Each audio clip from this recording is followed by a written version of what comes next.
Hello everyone and welcome to Dragon Riders, episode number 8, the finale of season 2. I need to put the music on. Yes, it is unfortunately and fortunately finally time. And I'm looking forward to it. So, trying desperately not to mess up the intro.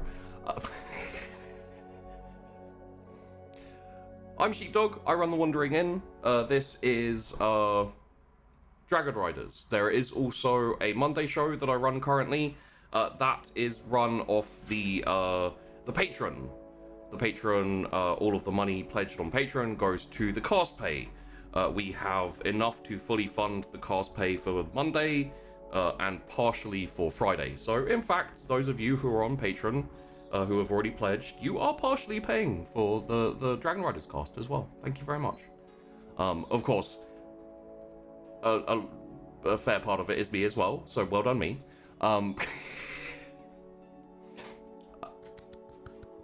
Thank you. If you like all of these people, as will be the last time you'll see them, at least for a while on this show, ever again, like they're just gone, they're leaving. Links down below in YouTube and also on Twitch now in the titles we have our cast, which is really cool, so you can just mouse over them, click follow, and then when they go live you can go, I like that person, but I'm really busy right now, so maybe I'll watch them later. Additionally to that, aside from the Patreon, there is also the Twitter.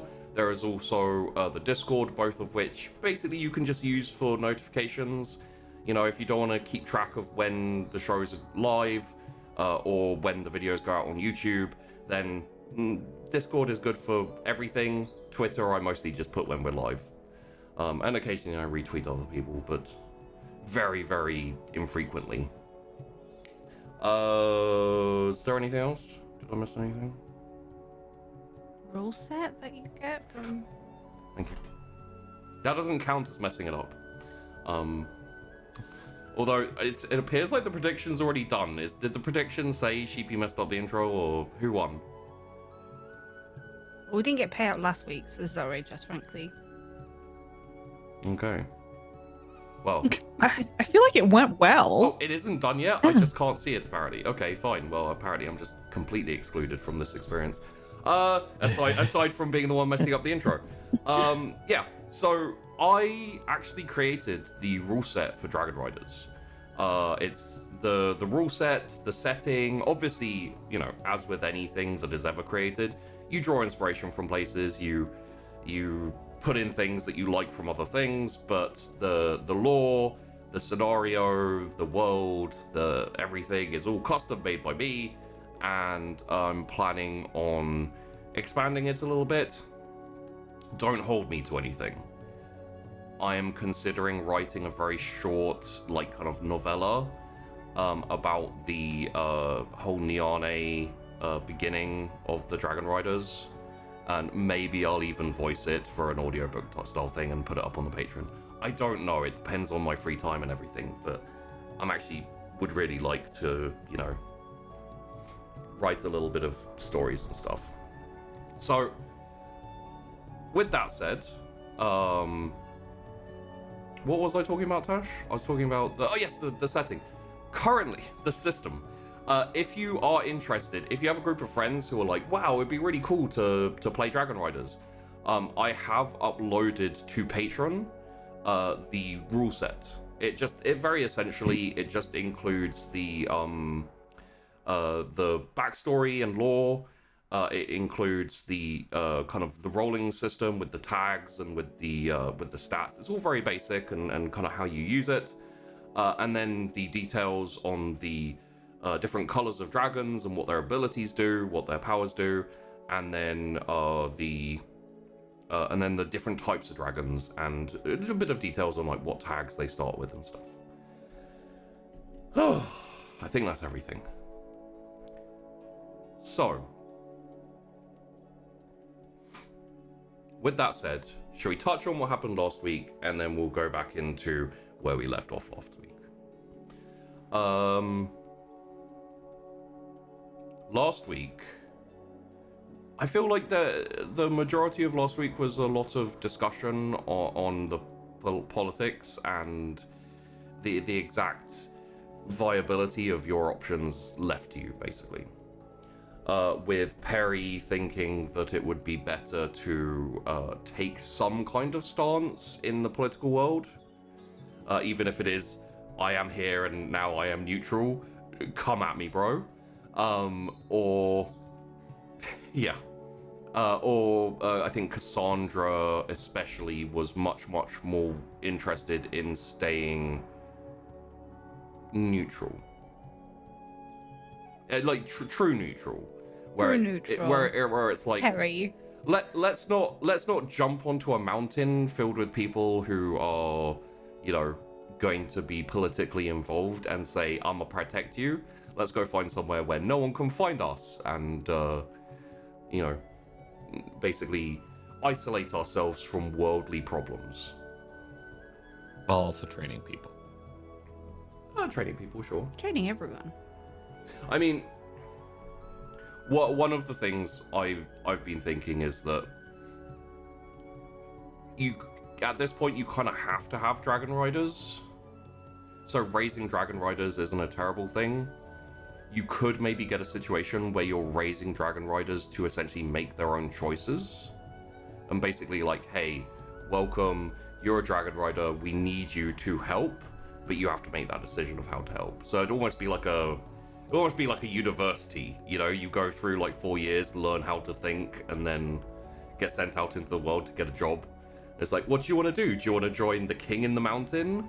Or do you want to join, freezing mountain boys who don't really, you know, get involved with that stuff?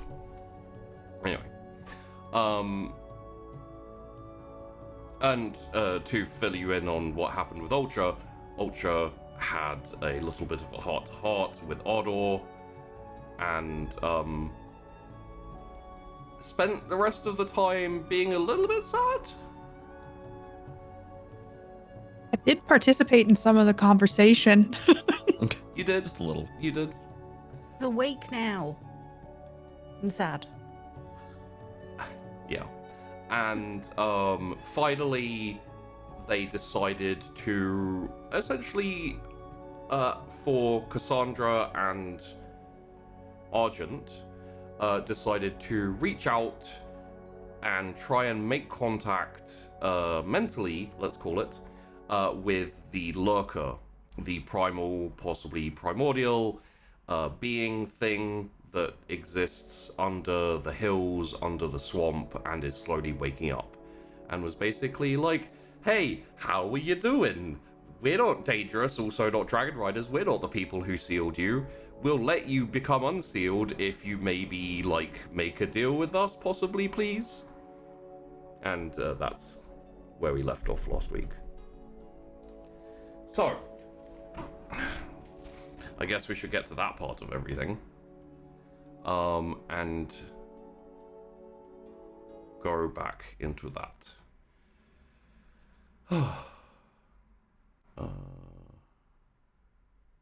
I can't find the...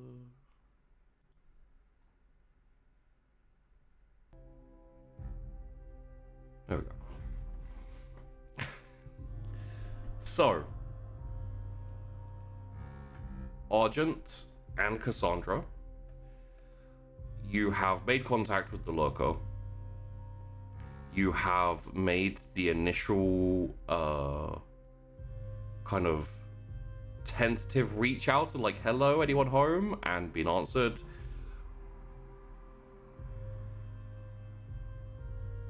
What you have so far is the entity itself is quite large and does kind of look for a... It does kind of look like a kind of like a Kraken vibe with it. It's a bit more flat. It's not quite so squiddy, octopusy. But yeah, it is very large, and its kind of mental presence is very large as well. It's very overbearing, very kind of claustrophobic for you to make contact with this mind. So I'll lead you back in by, as I remember, I think the last thing he said was essentially, so, you know, why are you here? So, as did happen last time, the lurker's mental voice, let's call it, is slow, a little bit sluggish. It's very clearly still waking up or in the process of being woken up. And it says, "Why are you here?"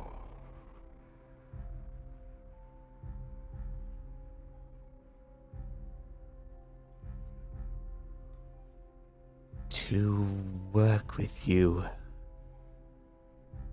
We see mutual benefit.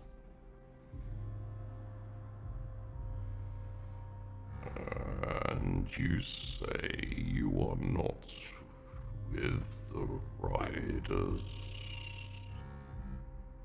The organization no longer exists as it did. Good. Then what have you come to ask for? Mutual protection. I need no protection.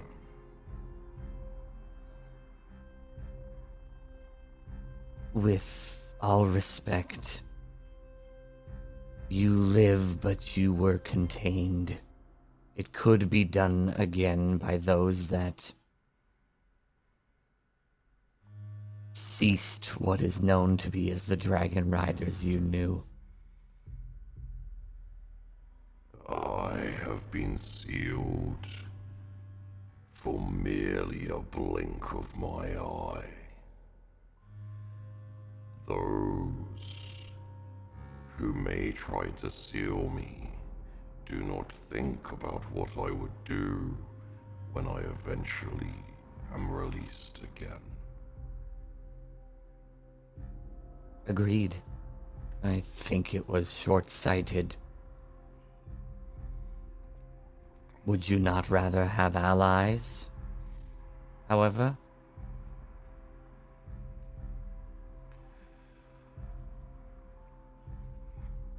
I am eternal. I have no need for allies. If you are here to ask a boon, ask it.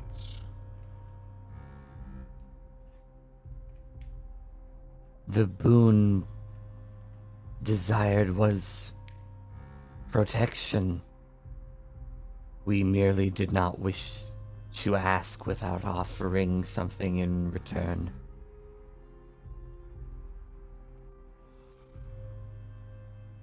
My domain is limited, and I have no interest in leaving it.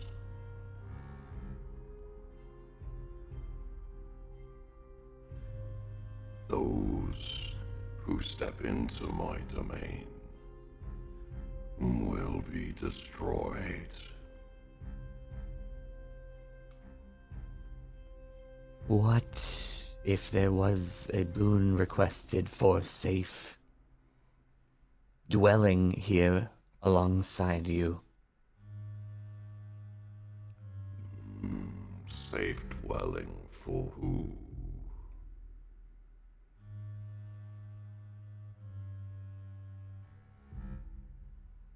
Humans and dragons that are not like the ones you dealt with, but rather ones who wish to live within nature's bounds.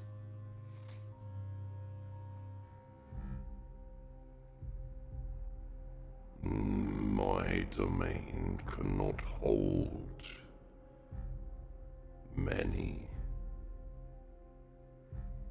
Plus, you are are able to fly above my domain.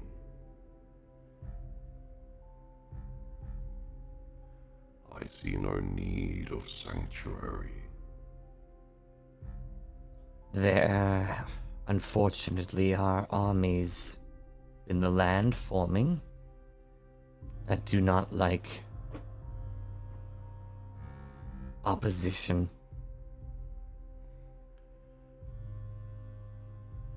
You cannot fly forever. If they come into my domain, I will destroy them. If you wish, you may hide in the mountains behind my domain. They will not get through. That seems to be perhaps the most ideal we could think of. Is there something you wish in return for this boon?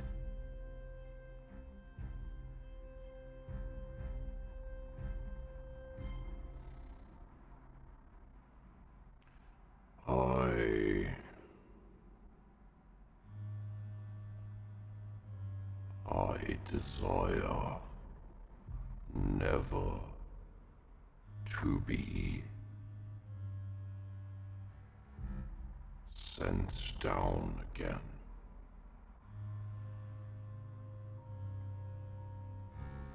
I think it would be acceptable for us to do our best in our power to prevent that if it ever were to come to it. I would like to see the destruction of the tree.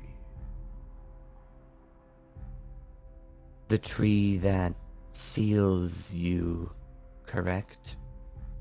Correct.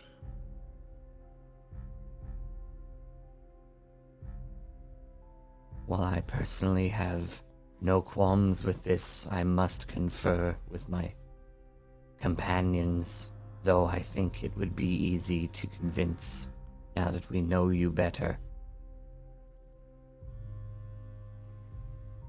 I am in no hurry.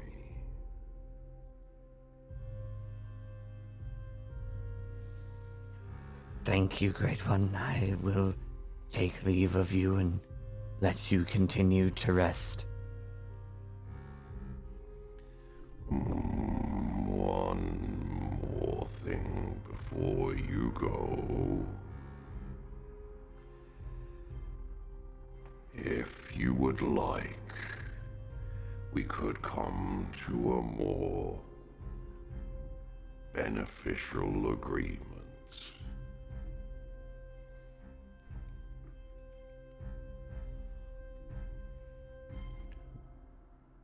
But for a boon such as that, you would need an offering of larger magnitude.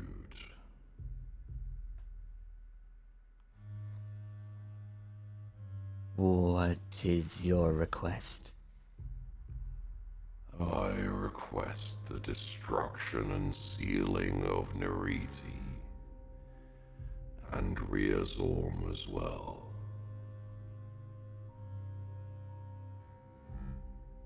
Forgive my ignorance. I know not of them at this time. You met Neriti once.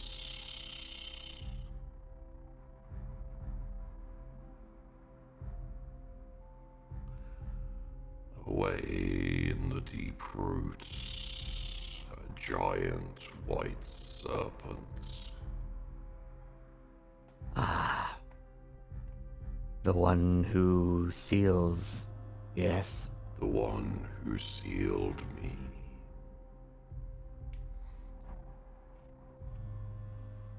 And the other?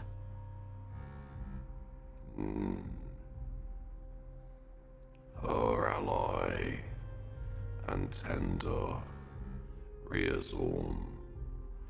You will find him too in the deep roots.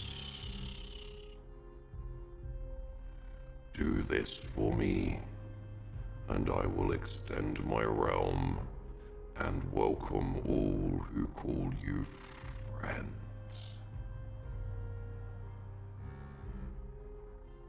We will consider. The first offered boon, I think, is of no conflict. We may not be strong enough yet to complete your second request, but I do say yet. It may be something we can do down the line. As for my second boon, I will not give you much time. 500 years. Understood. Thank you for your generosity. Now I will enjoy the peace of slumber while it still remains to me. And Argent says nothing more and retreats very quickly. Okay. So you met a primordial, a primal. You guys enjoy yourselves. I Job think Argent. I think Argent probably like collapses in exhaustion and maybe just like kind of goes to sleep. I would imagine in that case, like, probably maybe Ardor or Tourmaline just like drapes him over their neck and like flap, like hover, takes him back to the back to the cave home base. And I feel like possibly, like, because Cassandra, you were there, you heard all of that interaction. I imagine both of you are a bit less enthusiastic about staying here in general. I mean, yeah, we didn't know what it was, and now we do, and it's horrific. Well, you see what I mean though. Like it's not evil, or like it's It not just is, all yeah. conquering. It just is what it is. Yeah. It just unfortunately happens to be eternal, powerful, and yeah, there's a certain godlike aspect to it, maybe a little bit. Yeah. It's like overwhelming, and I also like how Arjun was like, "Hey, we could make a deal," and it's like, pfft, I can give you a boon, but you got nothing for me, bro. Cassandra would have definitely felt Argent, at least because of the nice deeper bond and all that. The mountain idea was probably like did pique interest, because it's not in the rotting swamp, yeah, but still has some direct protection and kind of goes in line exactly with what you were thinking. And so from what you know, the realm of the lurker will probably extend out along the morsel grounds. It'll probably grow. Not by too much, but by enough to be close-ish to Harrowhold. Also possibly why the previous Dragon Riders attempted or made a deal to seal him. Well, it. But the swamp itself does go from the mountains to the coast, which all of you would realize does make behind the mountains reasonably isolated, because not many things can actually fly. So anyone else will have to go through by foot. And the swampland is treacherous even before a giant kraken eldritch horror is inhabiting it. Also, one benefit and downside will be that all of the creatures there will be growing and will be kind of like amped up, which means you'll have more monster encroachments from the swamp, but will also mean that you'll have more and larger food for dragons in the area. And not only fish. And not No, only not fish. I will say you have noticed larger creatures here and there, especially probably in Cinzia going out to hunt. You will have taken down like larger deer even. The presence of a primal, or again, primordial, similar things, can affect quite quickly the nature of an area. So.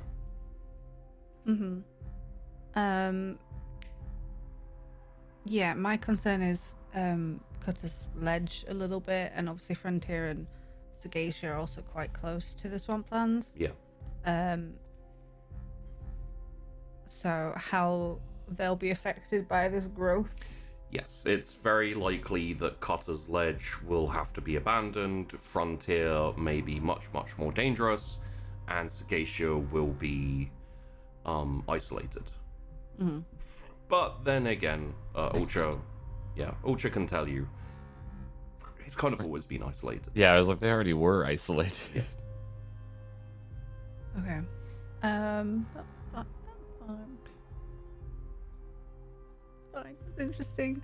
I will sort of be trying to tell everybody about that and like the indescribable mass and presence of the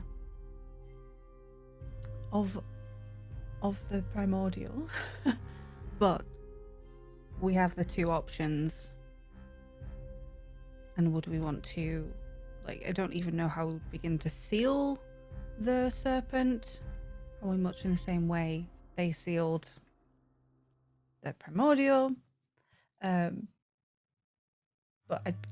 bouncing that off everyone, see what they think. Because it does sound like a great boon. Like, we can live in the mountains, great. But do we want to make them available for our friends? So let's say that after Argent is brought back and everyone comes back to the cave, you have a little like sit down. The dragons either go do their thing or have a bit of a rest.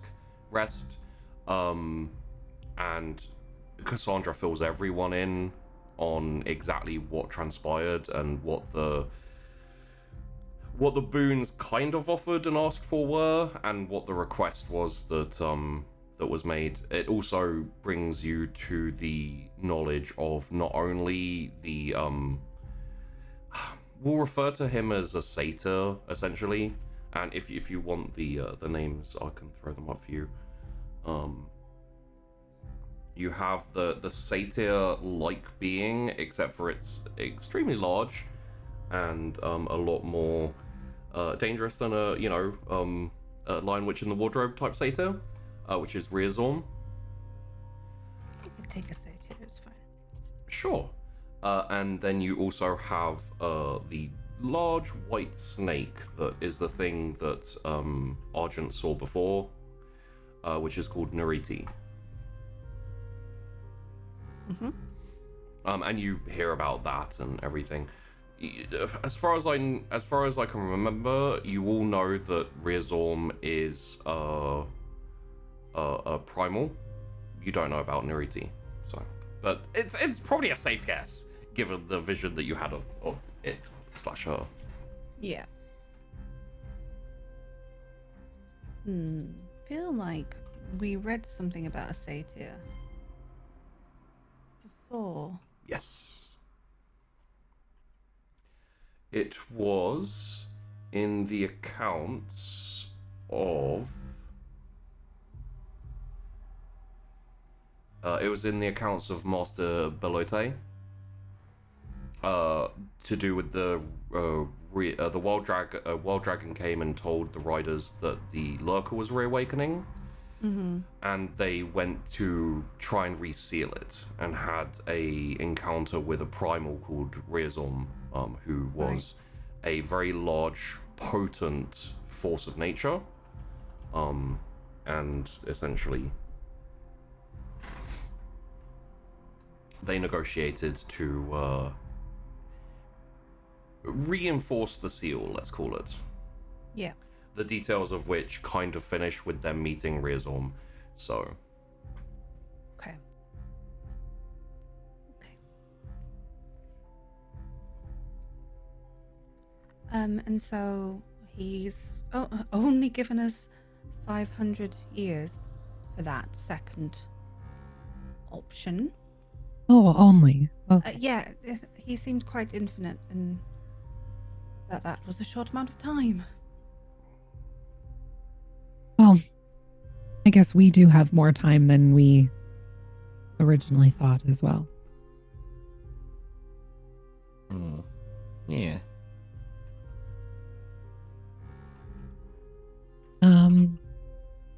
Well, I mean, it does sound like a safe place to start. At the very least, we can retreat to the mountains and return as needed. And figure out if that further boon option is even viable or a good idea. Yeah. It doesn't seem like it was grateful that you reached out to it. I would say we are like gnats to him in comparison, so would you be grateful to a gnat? No, but is this the best thing to spend our time on? Well, I think he's going to be awakening regardless. If we can utilize it, or I mean, we know where we can stay now. There is our boon. I think we need safety and a base of operation to be able to figure out anything else. Do you not agree, Alcha? I just feel like we're becoming a henchman for this being. I think we only become a henchman if we actually look at locking up the other primals. If it's as was said, it just basically would kind of give that boon because I guess that's part of its nature. The one to protect here is just like, hey, if you don't do anything to me, I don't care. Just live there and I'll leave you alone and protect you essentially by existing. And that was pretty much it. Compared to you do more things for it, it then gives you more, and maybe you go upgrade from a gnat to a fly. I don't know. I can also give Cassandra and Argent. Argent's asleep, but I can give Cassandra and Argent this. Like, you got an extreme sense of lethargy, even with it being asleep and everything. Like, I will also say, probably cross both of your minds to some degree. Like, it said it was going to reclaim its territory, but given it's like you only have a short time to do this second thing for me, 500 years, it could take ages for it to reclaim its territory even. Like, who knows how, you know. That's what I'm gonna sort of I would have shared that as well. Like I think we would still have to benefit and increase, sort of speed up the process to reap the benefit. It doesn't seem like a very fast moving creature, which I think is in our benefit of we wouldn't want to be dealing with these at full strength on top of armies, on top of eggs, on top of safety. If y'all think this is the right thing, I'm with you. I know I play the devil's advocate a lot. I don't want to trade out one thing for another. Which makes sense. We're playing on the devil's advocate side. Where would you prefer to be? If we choose not to do anything with the lurker,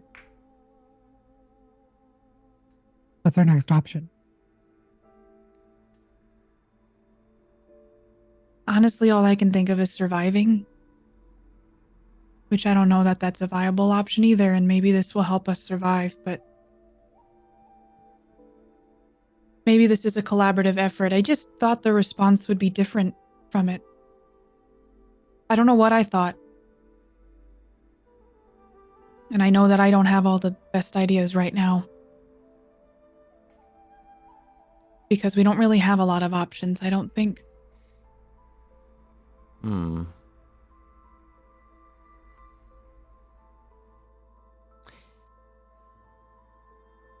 Yes, Perry? Well,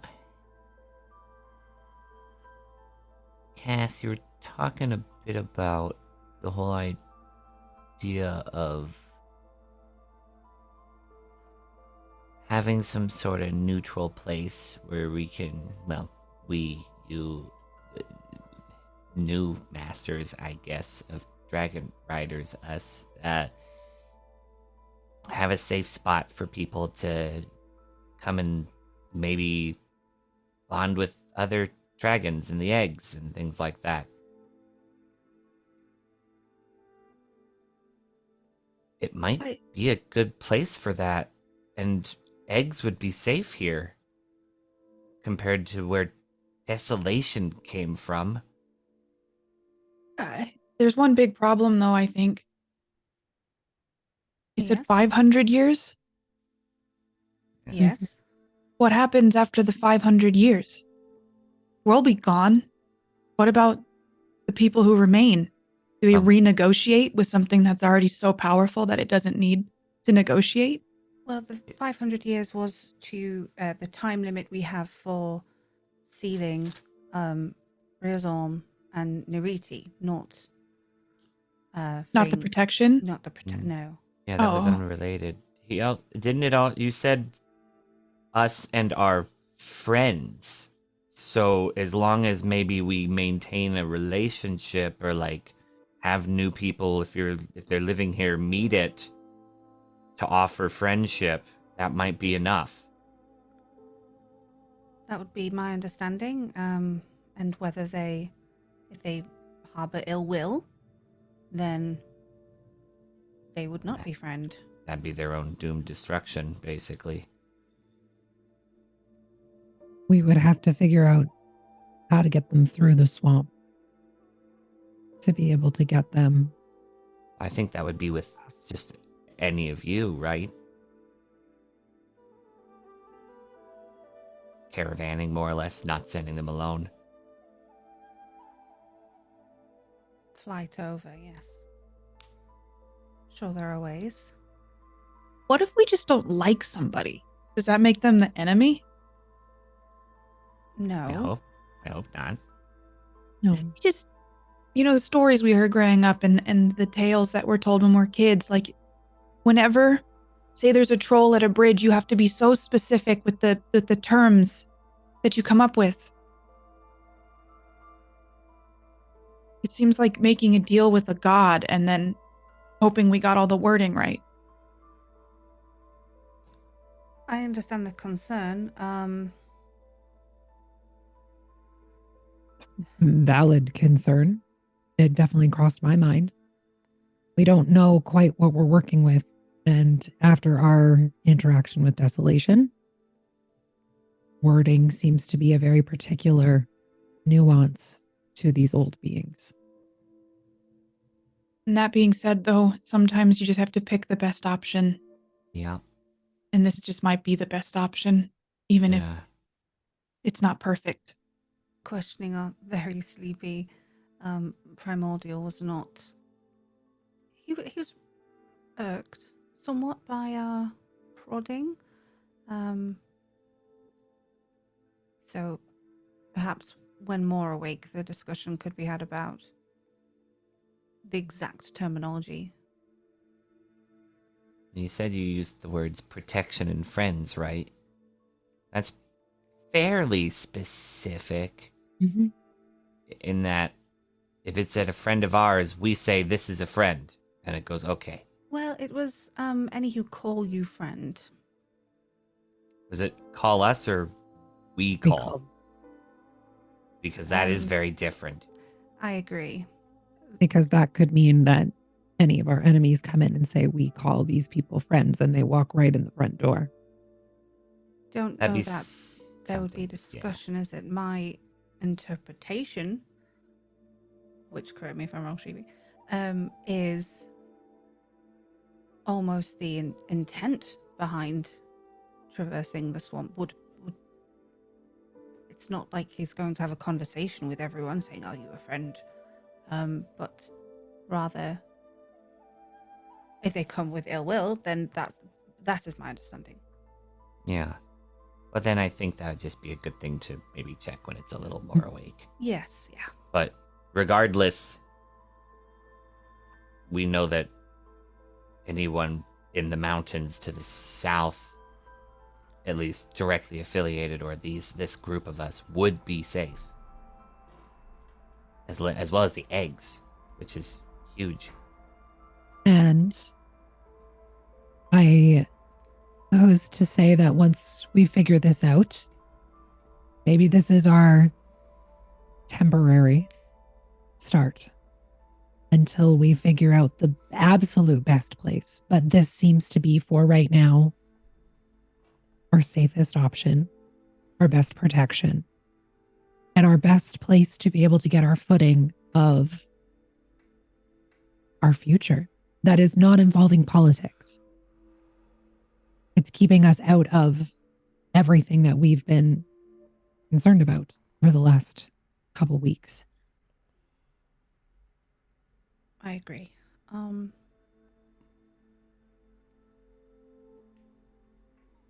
So I suppose we could look at where to settle in the mountains.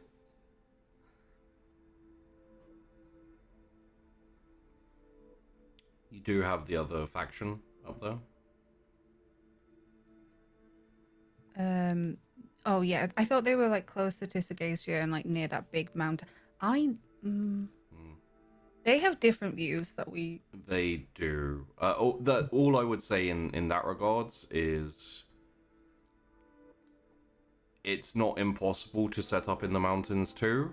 It would be impossible to not be influenced by each other.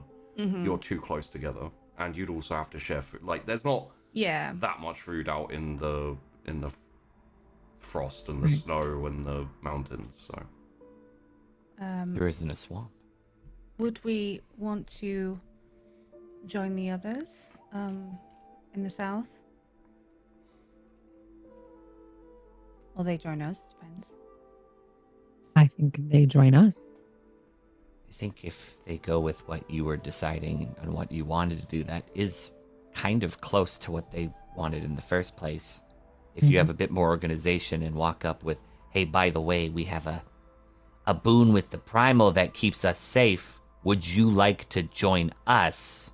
Yes. You will have to hear a little bit, but and then lay out what it would be, and they can make a choice. But they were just kind of hiding here. And if the primal's influence spreads, they may not want to stay here if they're not affiliated. Having a level of organization rather than deter monsters. They seem to have needed that and wanted that.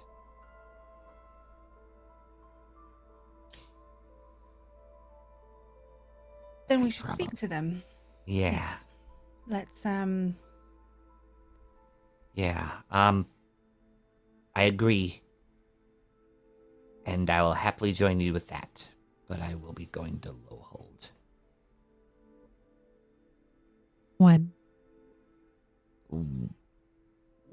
When I feel like the eggs are safe, I think. But that might also be like within a day. Because of the whole them sending a thing over to Cargilia with people saying what they want to do. Yeah. Would you come back? To visit? So you're leaving. I have to. I don't really have a choice. well, you do have a choice. We all have choices. Then I guess the choice is keeping my people alive and safe. Which we don't blame you for. Or I don't.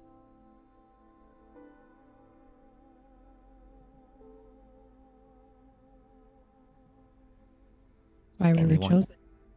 Yeah. You're welcome to join me if you want. But also I'd be looking for other riders because I want to make sure that our city is left alone. If we have riders, essentially we could maybe stay neutral. I was thinking more about what you were saying, Cass. You're gonna be seen as a power no matter what. You can't stay neutral. You can hide. But if you go out and help people, you won't be neutral. No, but Even- it would be help the entire country, Perry, rather than one. Will you help Cargilia if they attack a city? No, because they're attacking a city. But we also Will want you it to help be the neither. people? Unless there Wait. was a dragon rider involved who is In Cargilia right now. attacking the city. Then Will we you would help? address the dragon rider. But you'll let the armies kill each other while you stop a dragon. You realize if you address the dragon rider, you are opposing that city, right? That's not neutral. You'd have to let them kill the city to be neutral. It's an imbalance of. It's an imbalance they chose, Well, that's why I address it. which is now taking a side. I know what you mean, and your intention is good, but it's not neutral. Which is why I have to go.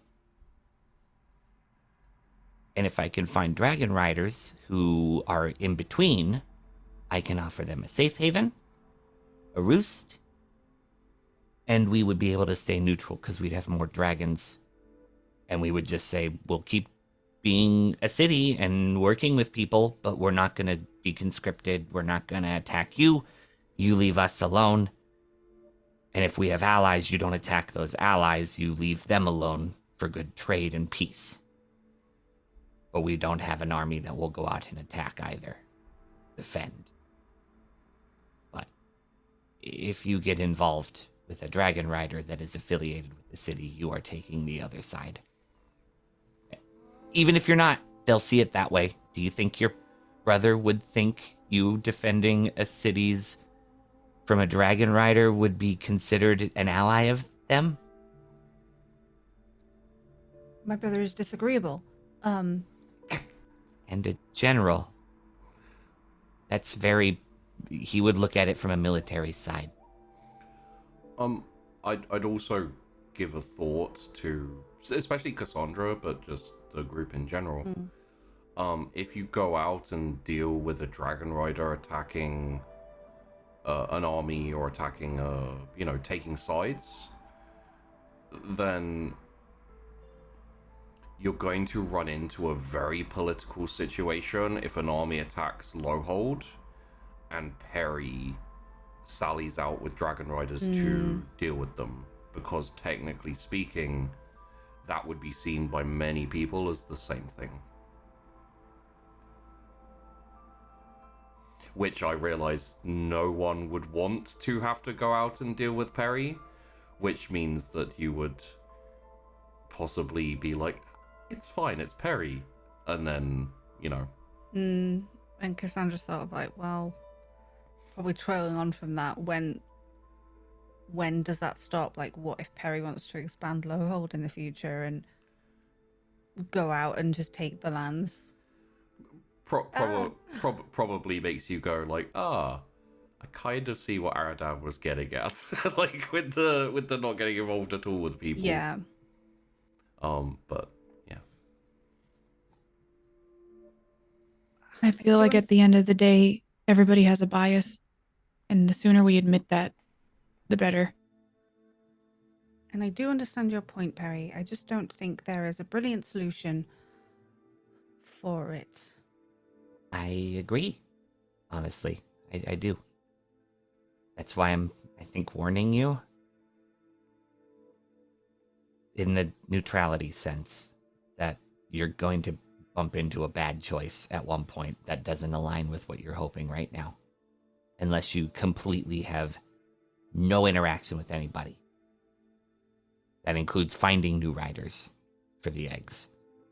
Because if you do that, you're pulling from cities and people will see that potentially as non-neutrality as well, because you're expanding and they'll remember what happened before. Bethera?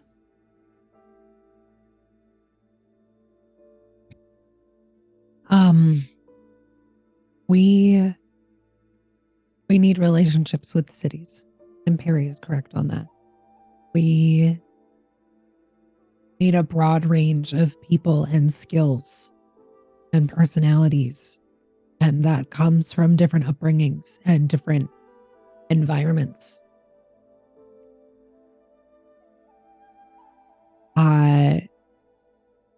And it is a lot easier to look at this and go, okay, it's dragon riders against monsters.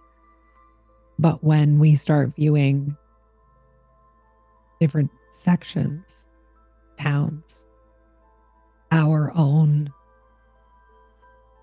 places that where we come from as our affiliates, I think that we lose a part of being a dragon rider, which is our choice to become neutral. So as we are aligning to our previous politics of where we came from, we're losing sight of protecting people to just exist from monsters that they can't protect themselves from. So I look at both of you and I hear politics. And I do think that we've lost sight of the true meaning of, at least for me, what it was to become a dragon rider.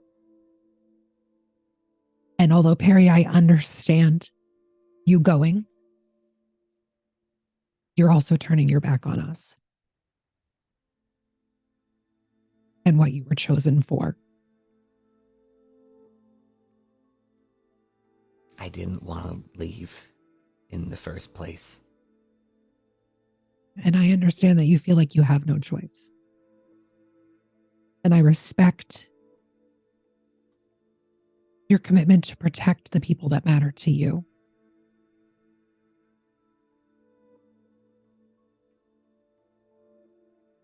But I think we need to sit down personally. And Perry's being honest with us and saying, this is what I need. And this is where my affiliates lie. That's not mine. And I want to remove myself from politics as much as possible and look at being what's fair to dragons, to us, and to keeping people safe from things they cannot protect themselves from.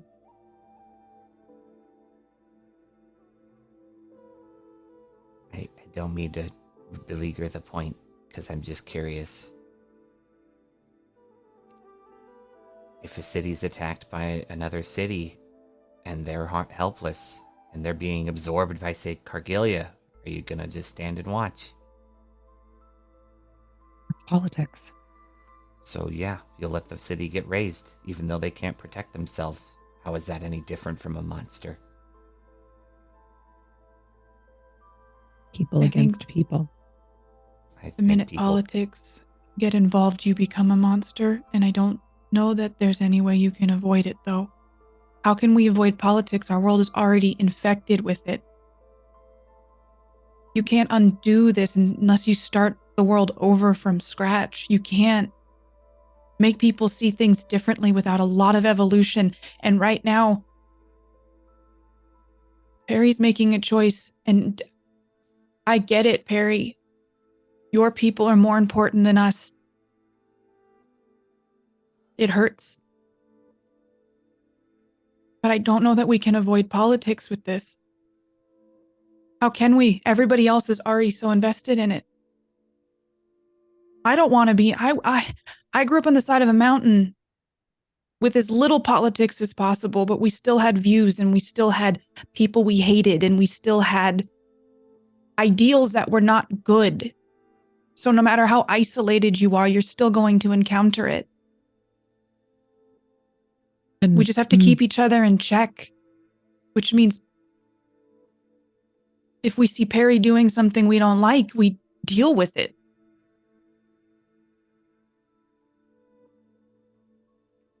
I did offer, at least, Lohold could be a sanctuary, or at the very least a place to find future dragon riders and send them to you.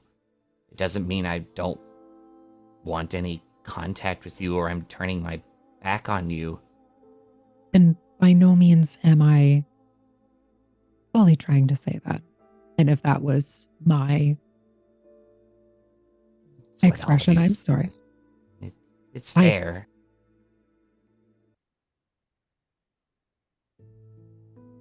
I think I don't want to not culture- work with you.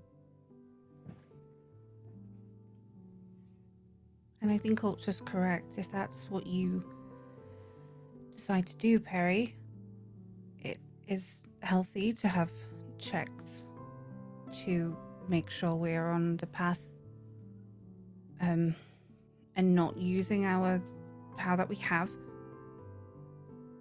for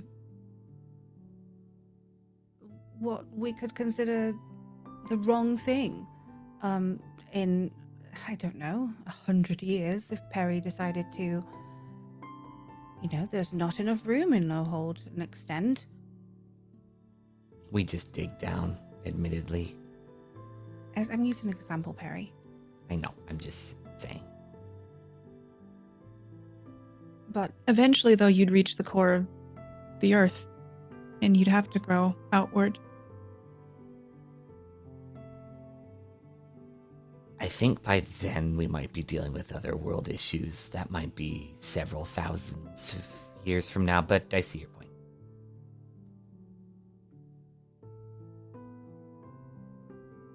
And I think Rothera's correct as well. We are getting so mired in stuff that we are forgetting people. At least.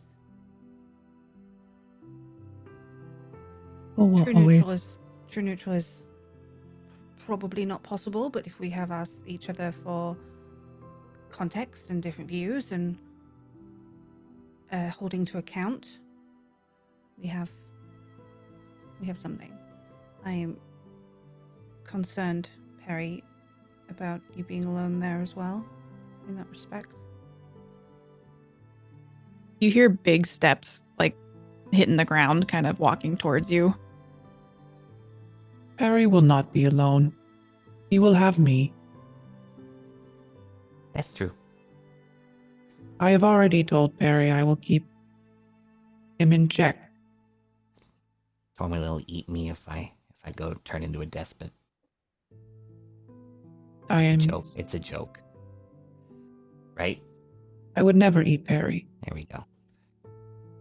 I do not mean to interrupt, but I've been watching the horizon. There's smoke in the north. It doesn't seem to be from a fire, but almost as if it's a message. I like a signal fire. Yeah, as you look over in the direction Tourmaline's nose is pointing, you see it's quite a ways away, but it's still distinct enough. It looks like someone has intentionally cut the smoke from rising so that there's no kind of signal or message there. It's essentially look, smoke, but not just regular smoke. Yeah.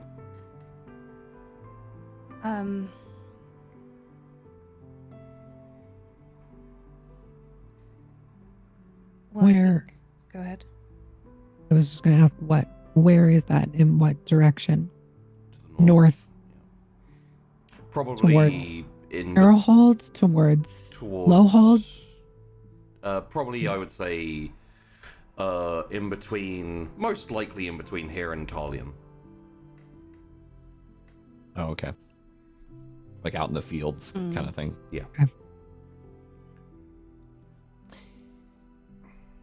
Would you like me to go fly and see what it is? Yeah, maybe just take a peek quickly. You can probably fly the highest without having to worry about speed or anything. So maybe, just take a look and let us know. You're not going Should- with Tourmaline? But I mean, if we needed to keep If we discussing. recall the last time the dragons went out alone and interacted with people. I will not interact. I will be a bird. I could also go with Incensia quickly and quietly. True. And we could take Tourmaline with us. Then I could just go with Tourmaline as well. Just wanted to This see if isn't- we needed to finish discussing.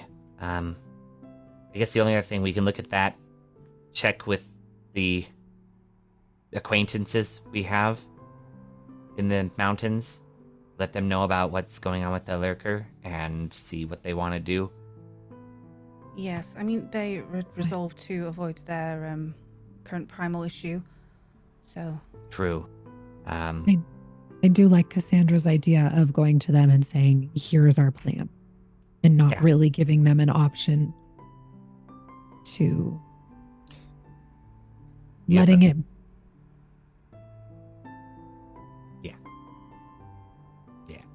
Why don't we all just go? Yeah, we can all go see the signal fire thing and then go from there, and that's probably a good call. I'll just, yeah. Sounds good. What? I just had one thing before we all become king or do whatever we do. Maybe we could go see where the eggs come from. I think that's a great idea. One last hurrah. See how many Yeah. eggs there are to see Yeah. what kind of future there might even be. There. okay. I want to see where Ardor was born. Plan of action. I'm like 100% not pointing out that's not where the eggs were born. I know, but that's what Ultra thinks. Ultra's like, that's where my I was little like, baby "Oh, dragon that's was so born. sweet." Oh no. I'm not, I didn't read that book, Cassandra.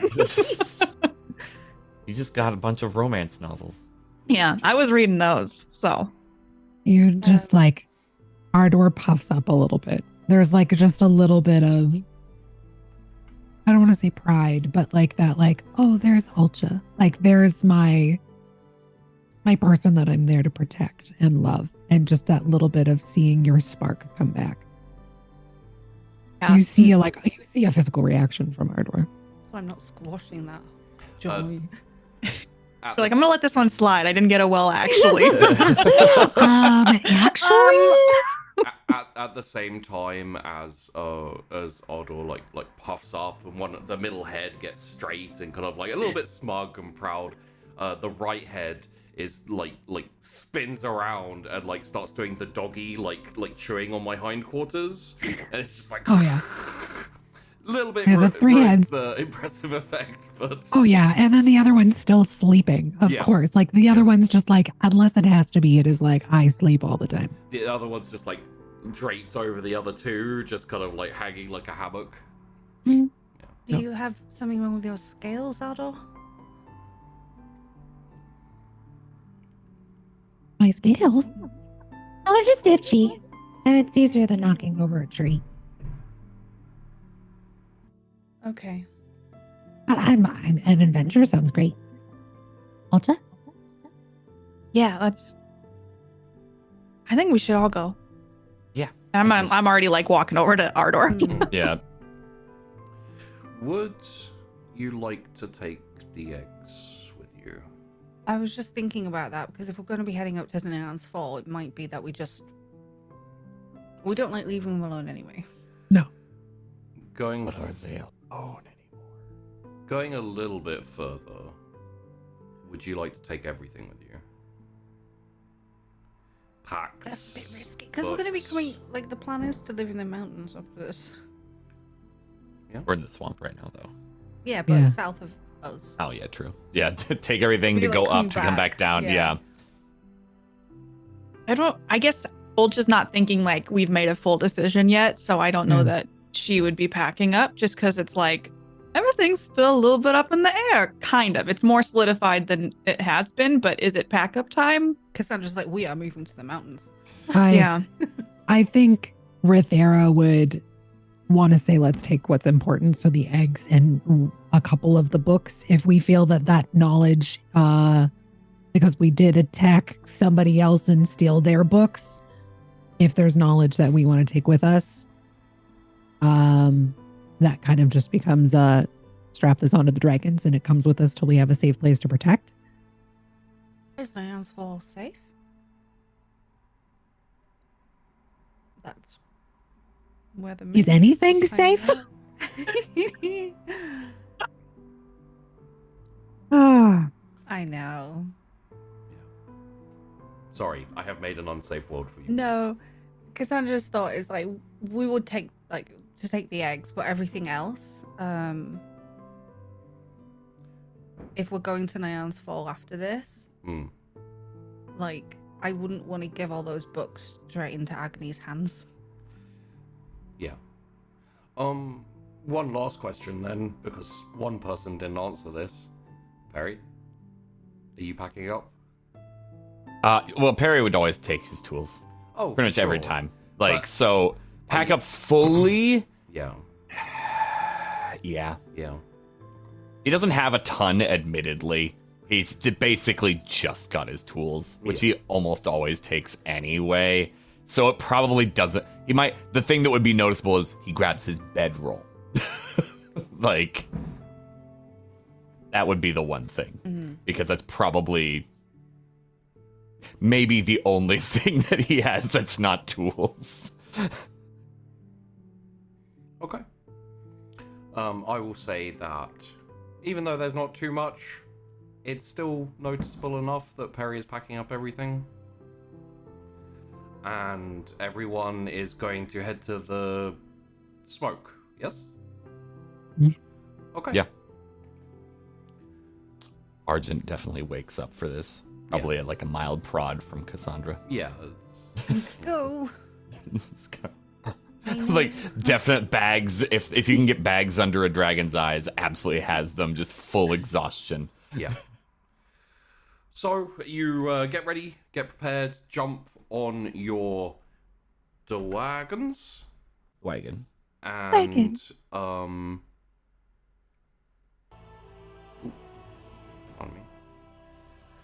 take off and fly. The trip doesn't take very long. Maybe like half an hour or so. It is reasonably close to the swamp, and once you get to the area, Incinzia obviously gets there first with the Farah. You see that there are two people there, and a cart, and just a fire that is being kind of, smoked and everything, and yeah. I am I'm circling the wagon. Okay. Like a vulture a little bit. And do I sort of recognize the horse? I would posit that Incinzia does not have much care for pack animals to the point of recognizing the difference between any. It was a very it didn't run away one time when I was rummaging through the cart last time. True. I would. I mean, is it the same cart? Would you like a roll to see if you recognize? It's the same cart, and the people I wouldn't care about. Yeah. The old man and the boy. Is this horse like the horse that got away or something? Like, it wasn't scared of me, which is a little insulting, maybe enough to. Or Incinzia wants to keep it as a pet because it's no longer afraid of dragons, and that's kind of cool. No, I want to see where it breaks. Alright. God. I will say, roll me your resolve, Incinzia. Okay. We'll roll it on a 5 success gate.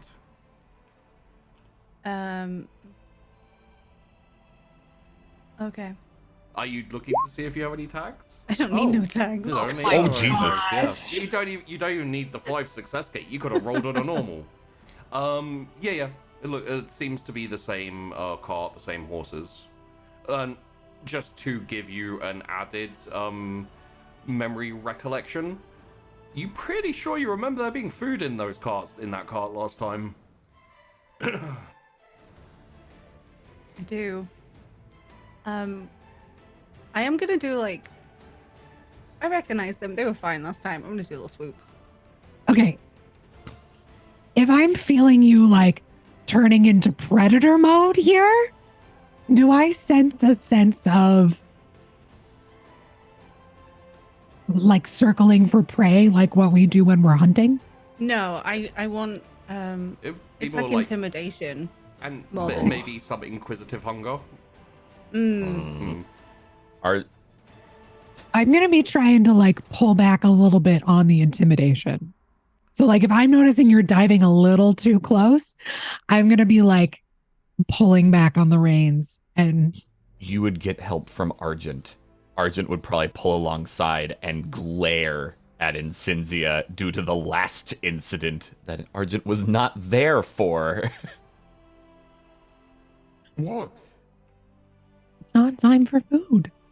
Who was it who chased down the merchant? Sorry. Tourmaline. Oh, Yeah, it was Tourmaline. Which of the humans talked to the merchant? Cassandra and Perry. Cassandra Oh. and Perry. The merchant, not the old man and the Not son, not which the were fa- different. Not Right. the dad and son. Which I think was this group, Oh, from yes. the way it was described. Well, I This mean, is the old yeah. man and the son. It was the old man and the son was all of the dragons, but the smart one, Argent, which is why it turned out how it did. Yeah. So in that case for Perry and Rethera, and a little bit less for Tourmaline and Incinzia, this is the wagon of Shillen, the merchant. Oh, okay. Then Argent still may have done the same reaction of like, no. Yeah. But not realizing necessarily until recognizing, oh, it's the merchant. right. But then still being like, no, fucking don't do that.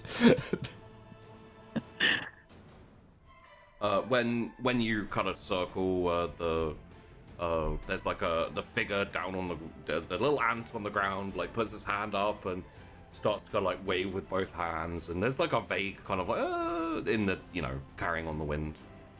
Incinzia, are you just gonna attack that caravan, the Not wagon? attacking it. I'm harassing it. You're harassing it. Okay, so Incinzia like. Give me a second here. There we go. So, the first thing that happens in interaction with the group is Incinzia and Rethera are the furthest ahead. They see the wagon first. Incinzia recognizes the food wagon, let's call it. I think that's how Incinzia would see it. And kind of like does a once around as the rest of the dragons are kind of coming forward, and then swoops down and lands like nearby in this kind of like almost like a cat in this kind of like flicky tail, kind of predatory, not like hunting, but just kind of like I'ma hunt you kind of vibe, with her wings like splayed on the ground with the little hands like propping her up. In an all fours position, which she doesn't often take, except for when she's hungry and wants to get food. And I'm very well aware of this. Yes. And in Cinzia, this is not a time to eat. It's always the time to eat. We are not hunting. There's food in there. Well, it's not your food. Why not? We will get you food later. This is people food. Who says? I say, We'll see. Give me some. no, there is no we'll see on this one. We've had enough sass and enough to deal with today. I am not dealing with you and your insatiable hunger. Like, what the fuck? But there I've it is been like, told off before. she's like, I saw Perry packing Yeah. and I don't want to deal with this. Yeah. Like, we don't know what to do. I cannot. No, no more. Rithera got out the mental water spray bottle on Cynthia. It's almost like duck my head, and I'm like, this is weird. Rithera's actually mad at me. And as the merchant who, when you landed, had his hand up and kind of took some paces towards you, like kind of slows down, puts his hand down, and just like you can hear the like argument from the human side, and then the like rumbling grumble of the dragon, and it's like, hello. Hello. As the rest, there's like a couple of thumps as the rest of the dragons slowly come in and land, and unless Cassandra stops Argent 100% would do like the snake curl around in front of Incinzia, like as a wall, recognizing the merchant and being like, oh hell no. Like, no, you back off. So putting a wall, hopefully the merchant recognizing the friendly dragon in front of the hungry dragon. Is everything all right? Hi. Yeah. Everything's fine. Hello. Good to see you again. And it nods, and I'm assuming you guys dismount and go over to speak to him. I don't know if I would dismount. Yeah. Okay. It's So I'm gonna stay back. You gotta stay with Cynthia, and The last time I let Incinzia near a cart, it didn't go very well. she almost got stuck in the car. Yeah. And I don't trust her right now. That's She's fair. And I need a now. moment to collect myself. Yeah. Oh no. Okay. So, the merchant, on seeing you all, kind of greets you reasonably friendly, and says, "Good to see you all again. I was, as I had a previous affiliation with you all, I was asked to come down this way by the governor of Lowhold, specifically for you." And he points at Perry. Hi. Not what I expected, but okay. No, that's fine. There is a reasonably large force heading towards Lowhold originally from Cargilia, and essentially the message is it's time to make a choice. Cool. That's what I was I wasn't expecting you to do that fast. You have a few days, 3 or 4 days maybe, before it's imminent threat. They're still making their way slowly, but you are needed. Yep. I'll be joining. Did they want me to go there and give them a response, or give you a response for me? Give me if you can't come immediately, then give me the response. I'll take it back. If you have any orders, if you have any instructions, we can get those started. I look to the rest of the group.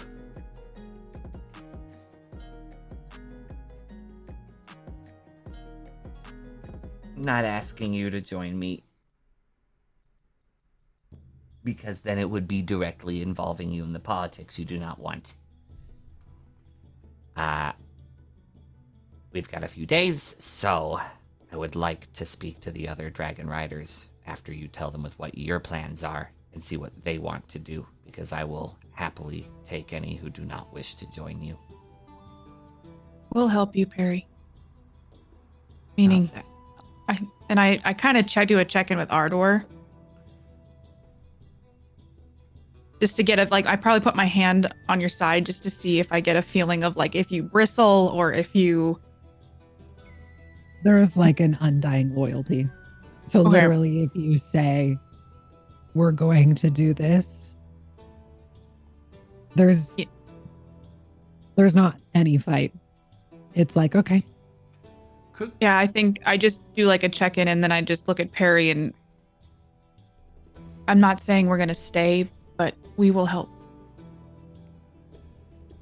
You'll be affiliated directly with me if you do. whether or I'm not a you f- stay.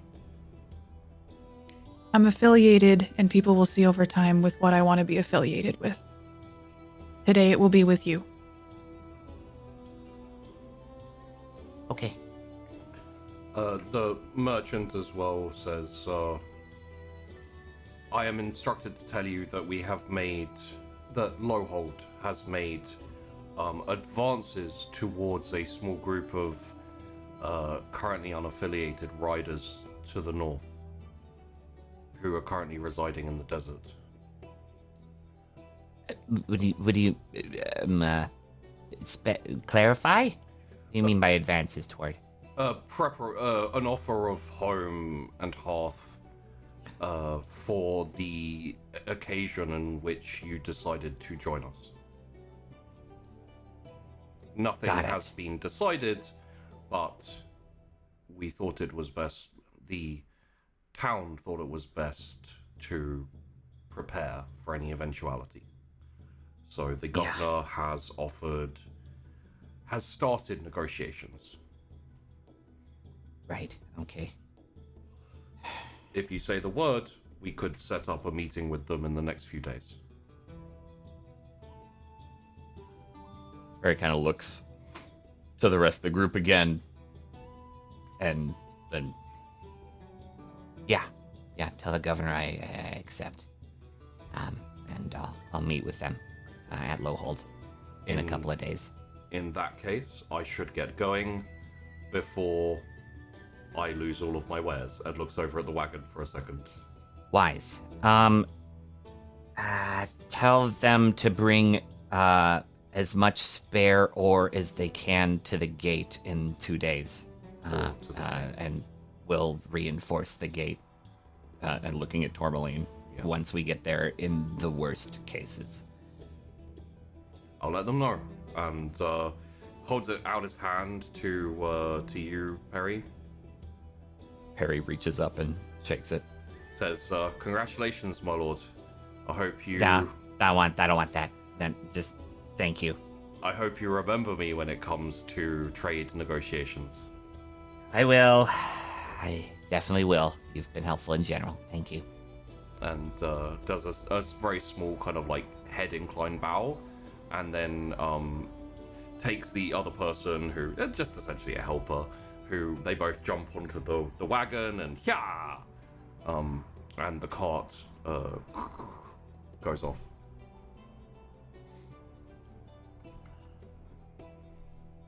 I couldn't hear much of that, but I could see what was going on, right? Yeah. From far as far. They could fill you in very quickly and just basically what's happening, yeah. Now that the cart's gone, you don't need to be quite as, And hop down. Yeah.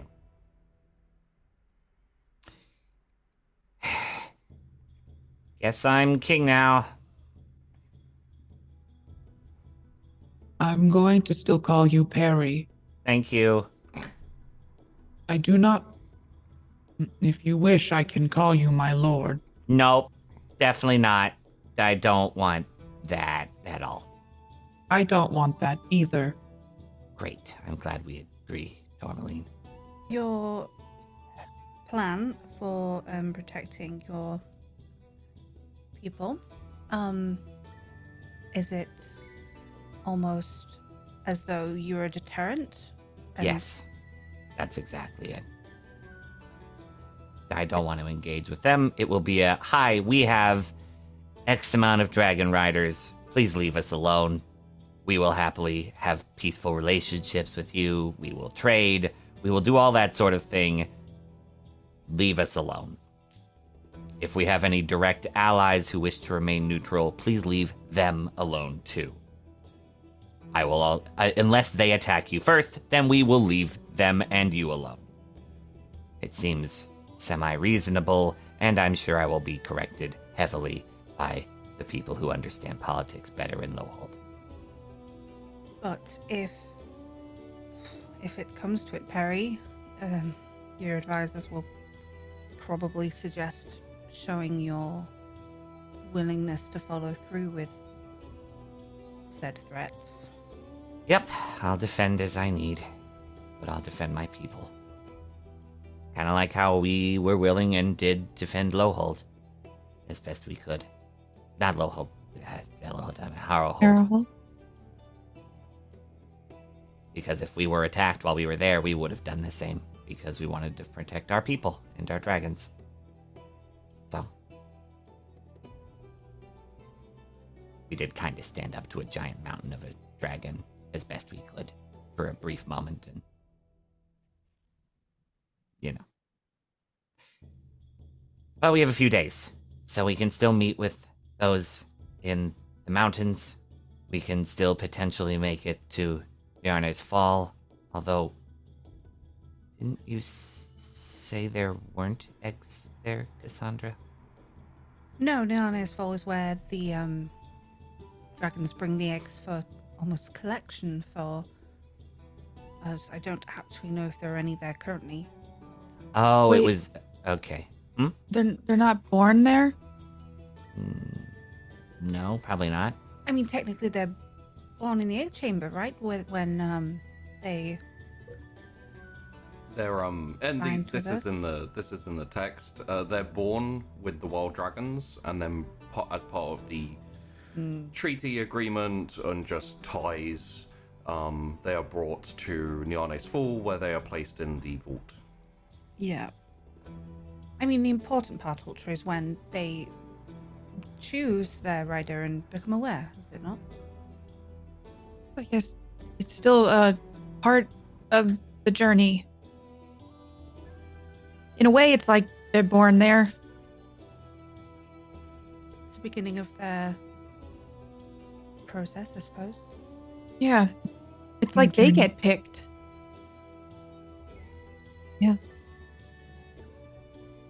So it still might be good to go there to check the vault and see if there are eggs there that you can rescue. I think regardless of any of this, I do not want to have any eggs in Lowhold of any kind, because that would be very unwise. However, if some bring to us, I am more than happy to get them to you. I agree with that. And Perry, it would be good for if there are people coming forward who want to be riders. Yeah, that's my plan and goal, is if there are some that want to. I mean, provided that you take that neutral stance that you are desiring. I would want good relationships. We're still a pod. We just don't have to be together all the time. We're still a pod.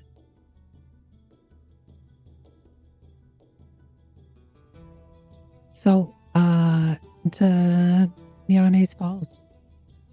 There or the mountains south of the swamp? Which one did you want first?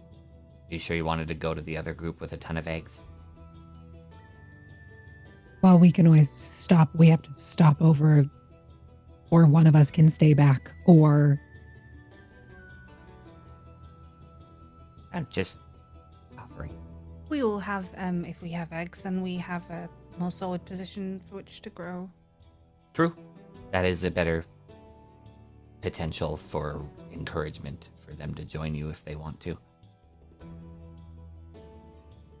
yes. Well, So, we going to Niana's Fall? seems like it. Alright. I would like to fly close to Cassandra if I can, Okay. and have a little chat. So, a little amount of getting ready, and because you are making a longer trip this time, from here by flight, it'll probably take a day, all told. Obviously, you can pretty much, like, when I say a day, I mean it'll be dark by the time you get there. But everyone packs back up. Not much to pack up. You didn't really unpack. Jump on their respective dragons, and one by one, each of them with a little bit of a running start aside from for Argent, take off and go high, I'm assuming. Yeah? Okay. Yeah. So, very quickly with large flaps and and a fair amount of effort. Once you get up there, it's fine to pretty much, glide and take it a bit easier. You find yourself, for the first time actually in quite a long time, above the clouds. You can converse with each other, you can get close to each other if there's anything that needs to be discussed, but you are, for the most part, the cloud cover's fairly heavy in this area. So you get an as you're kind of going over this like really soft looking cloud layer, you get occasional like little gaps where you can see the land underneath you. And you head off towards Niana's Fall, over the land, past Harrowhold, and over into the ocean.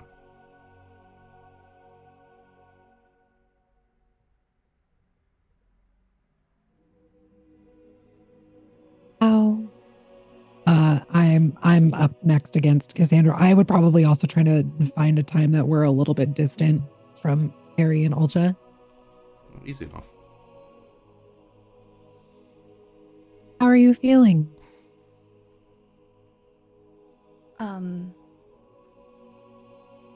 About the Perry situation? Yes.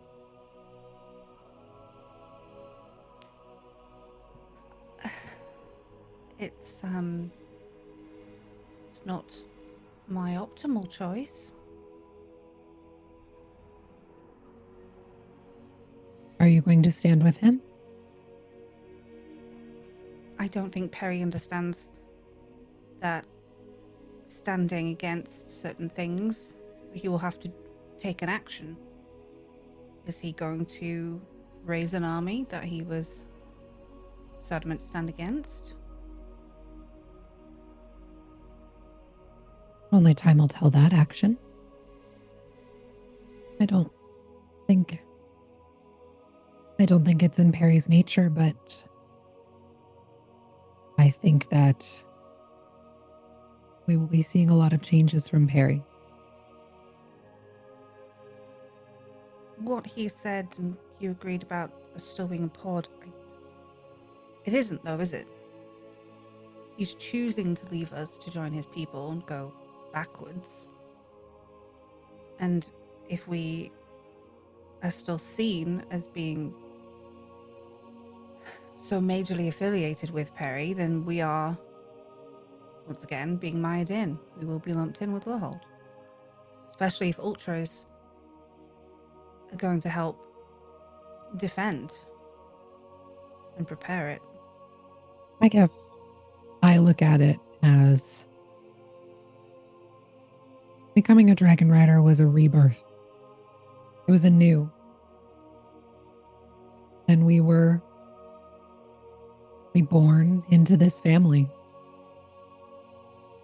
We always have that core of growing together. I think that we can disagree with what Perry's doing, and I do. I understand. But he is going to have to harm people. And that part I don't agree with. I just don't think he realizes that fully yet. No, I don't think so either. He sees But- Kagila as this monster, but they are still people. And, the foot soldiers aren't necessarily making their own decisions in that. No. They're being controlled as well. But I do think that we are still a pod. We all are still from the same family.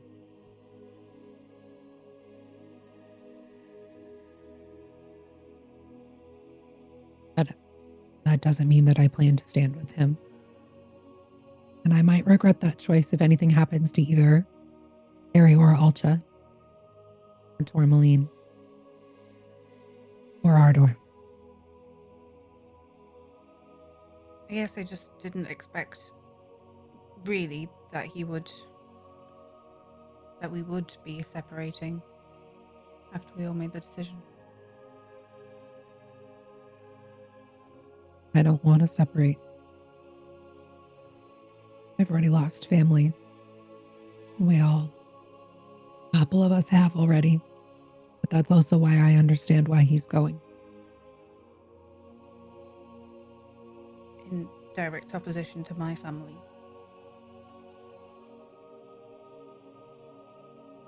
Yes.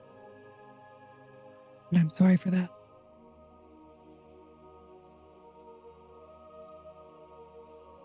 I know what Kagura is doing is obviously not to the benefit of towns that they are absorbing. But I wish Perry would consider how it makes me feel.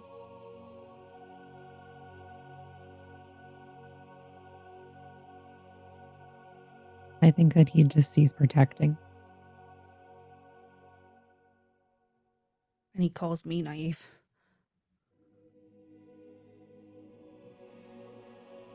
We've all got growing to do. I wanted to make sure you were okay, and I was curious if you were going. Because I don't want to abandon our family pod, but that doesn't always mean we need to stand right beside them through their mistakes or choices. I'm not going anywhere. We're a pod. We are going to be. We have our plan, and I'll see it through.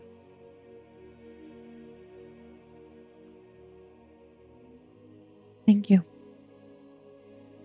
Thank you for checking on me.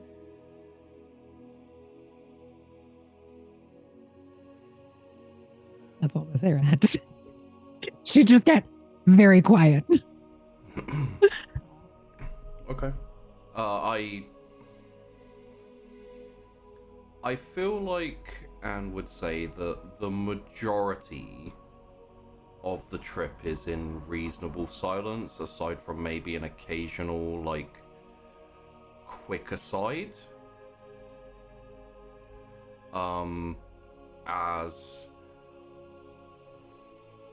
Feel free if anyone disagrees with me. I think the reality is sinking in for everyone that things are going to essentially change and have to change. Like, enough of you have alternate ideas, alternate needs, alternate like paths now, that you can't stay together as you have been in the swamp. Whether it's just losing Perry, or whether more of you are going to decide that you need something else or need to do something else, the time's coming up. Mm-hmm. Therefore, sometimes you just don't want to talk about things, because you're like, once we start talking about things, we're going to have to talk about everything. We're going to have to confront the reality, and maybe we could just enjoy this flight for a little longer together.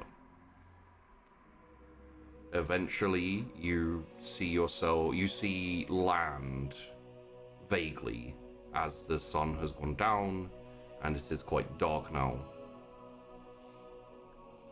The humans, the people, will not notice much different because it is dark. Our dragons, however, I will give you this. Niane's Rock, the Black Rock, is... Niane's Fall and the Black Rock is a little bit badly named now, as it is no longer black. As you part through the trees and land down in a flat area near where the giant volcano was, is bubbling, and there was lava all across the surface of this rock, like bubbling, and and simmering, all you hear now is water. And as you touch down on grass.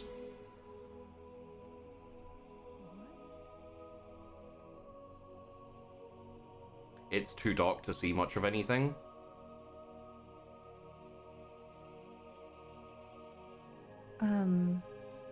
Is anyone else feeling that this is not quite right?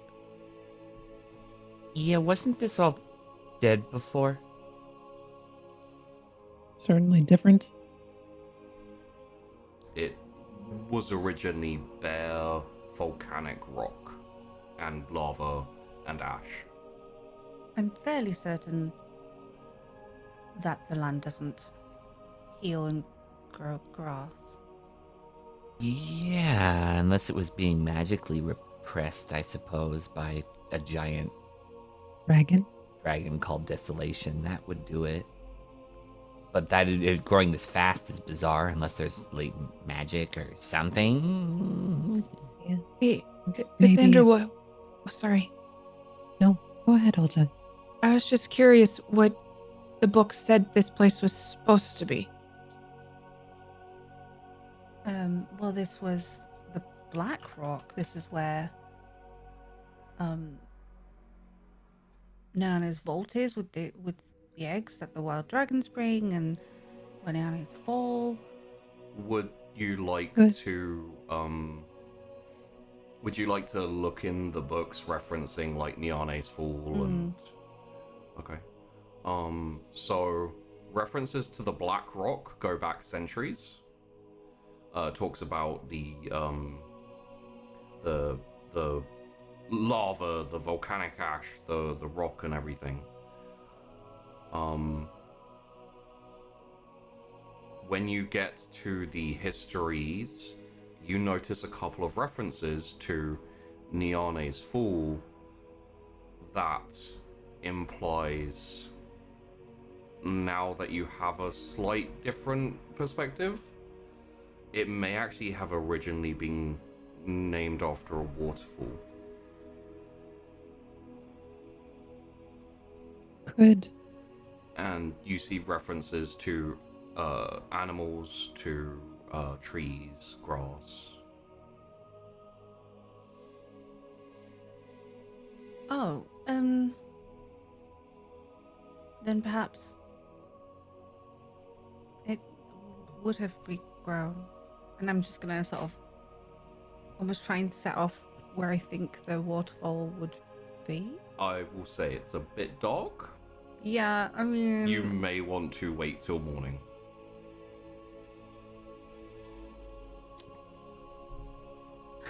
I would say the only way to really light up the area would to be fly above it and big bursts of flame, which could catch stuff on fire.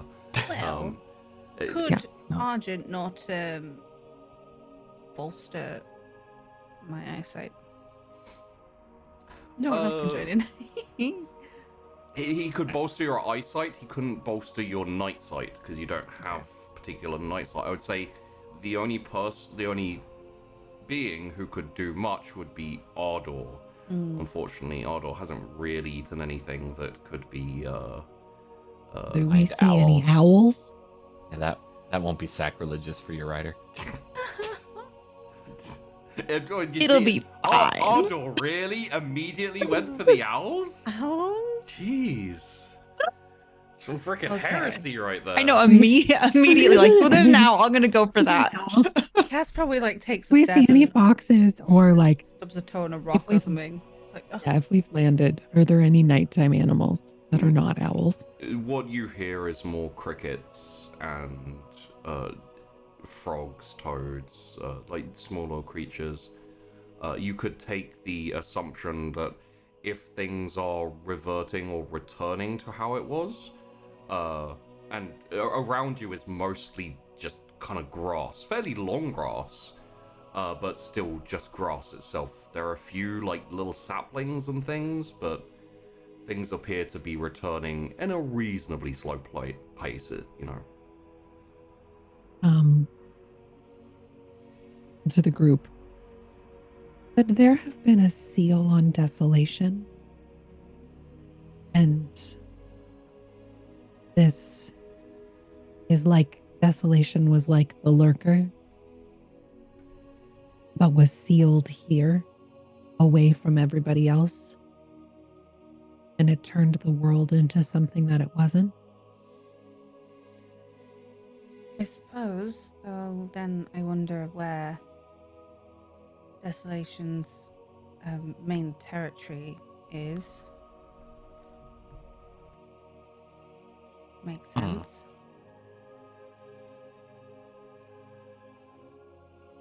Don't know if I want to find out. No. We might have to just to be able to avoid it one day, but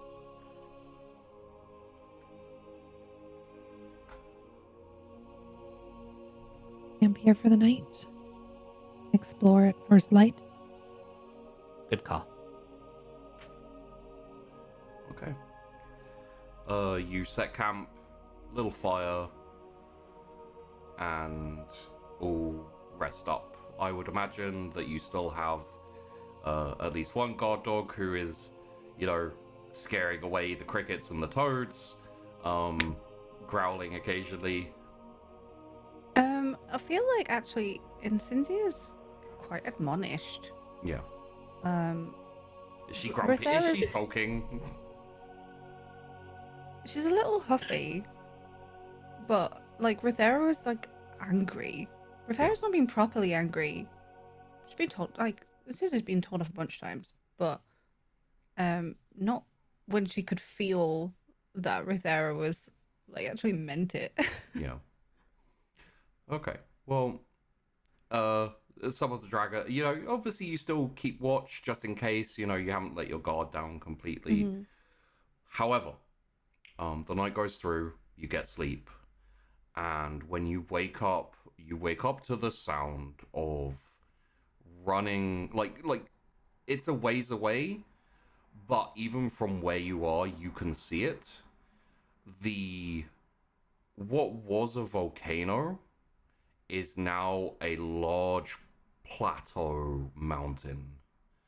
It still holds the same form, but a giant waterfall spills from it. And you have rivers, you have grassland, hills. There is no sign of volcanic ash or rock or lava, and stretching away around you is grass and trees and greenery. I didn't think it was going to be like this. I did not either. The sun is shining, it's warm, and it's peaceful and quiet currently, aside from, some crickets and general animal noises. Have we ever seen anything like this? Has Ardor ever seen anything like this? Like a giant waterfall? No. How deep does the water look? The pool looks pretty deep. Got kind of like a big lake at the bottom of it. I'd say maybe 4 or 5. No, let's say about 10 Ardors deep. It's not like a massive kind of lake, but it's a deep one. Like it goes deep down. Okay.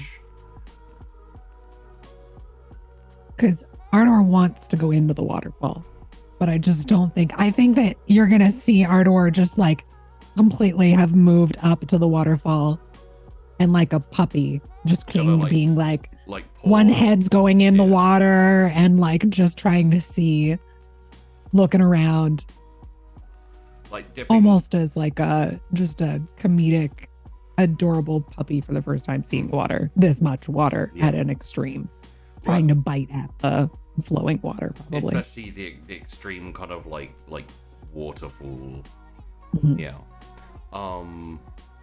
Dipping, if Ardor dips her head in, she'll also see like not very large, but the start of fish and things in the river and in the lake. And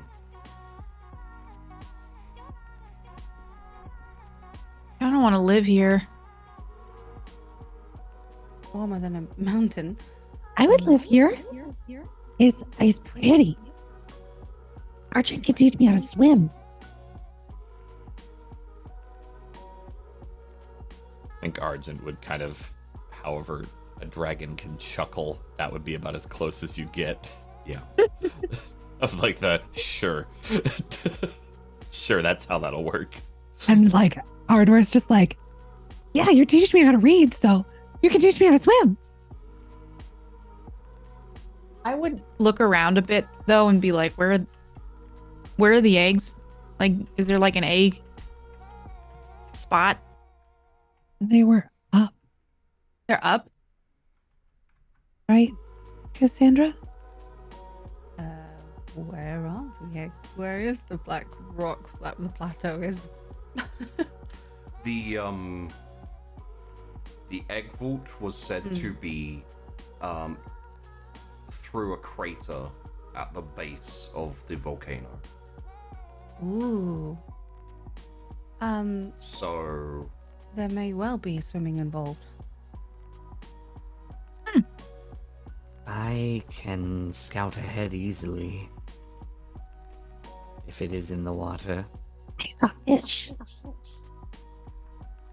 I can catch fish if you're hungry as well. Always. Well, we could both go ahead, Argent. If you're all happy with that. Yeah, I mean, I can't. We can Waters. all go.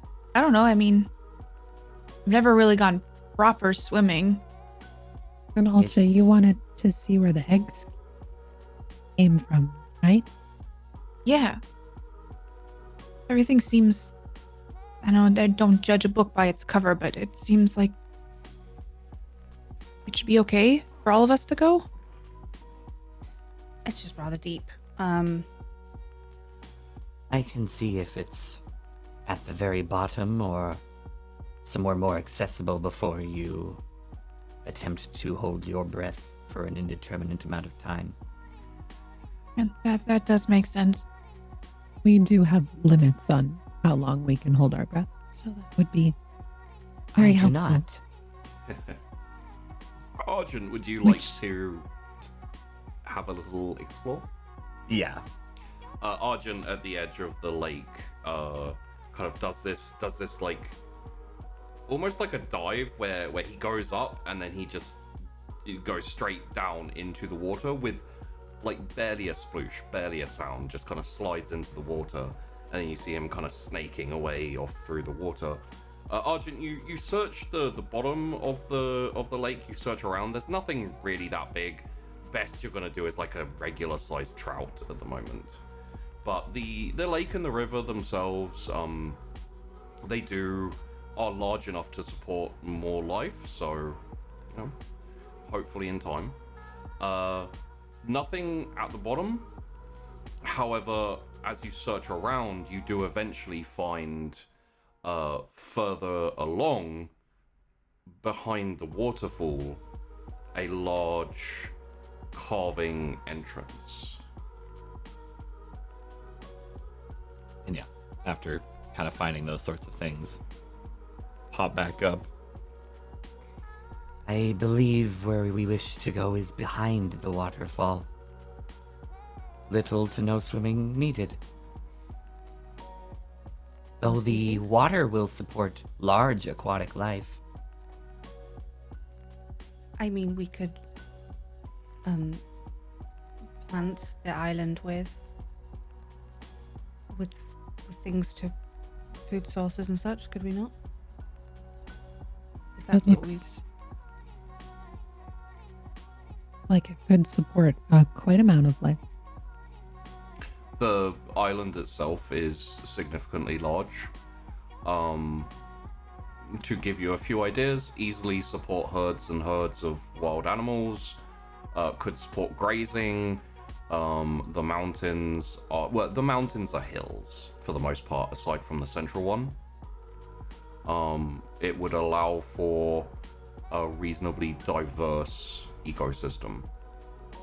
You may have to introduce some of those elements and encourage them, but it is something that would not be dented by a few dragons and dragon riders, and eventually would be able to support a significant population. I'm kind of like side-eyeing with Rethera, like, do you want to change our plans? And like, Ultra Be and... blunt about it.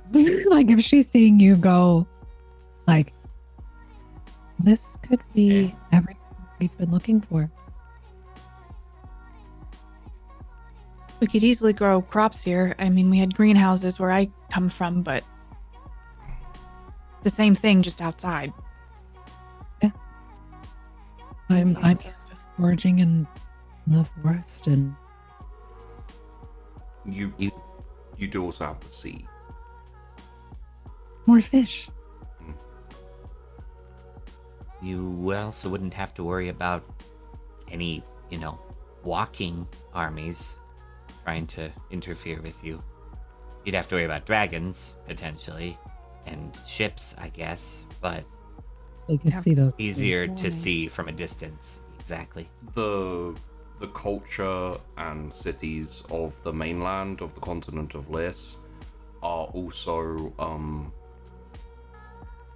not very seafaring, which is a habit that has persisted since the war with the dragons at the time of the Empire. They have ships, but they are coastal ships. And travel from the continent to the island would take a day or two by ship in good weather. One final thing that I'm going to give to Cassandra and also Argent, again being the boffins of the family, a consideration for you both. This would be a physical detachment from the continent, which wouldn't just be physical, it would also be mental or political as well. And like, there was always the chance that if we went in the mountains below the swamp, people could come further from the south, north, or traverse the mountains. Whereas this, like, we will see them. You would be as isolated as you would want to be, and as separate as you wanted to be. I will also say, for the dragons, Lys is a nice place in general, even if you have been living in the swamp and eating fish mostly. There is a certain degree of peace and lack of people here, along with a vague feeling of, and don't read too far into this in terms of for your dragons, like, it's not a compulsion, it's just a little bit of a sense of home. It's like migratory patterns, isn't it? There's no word. But also, assumedly, all of the dragons spent some time here as eggs.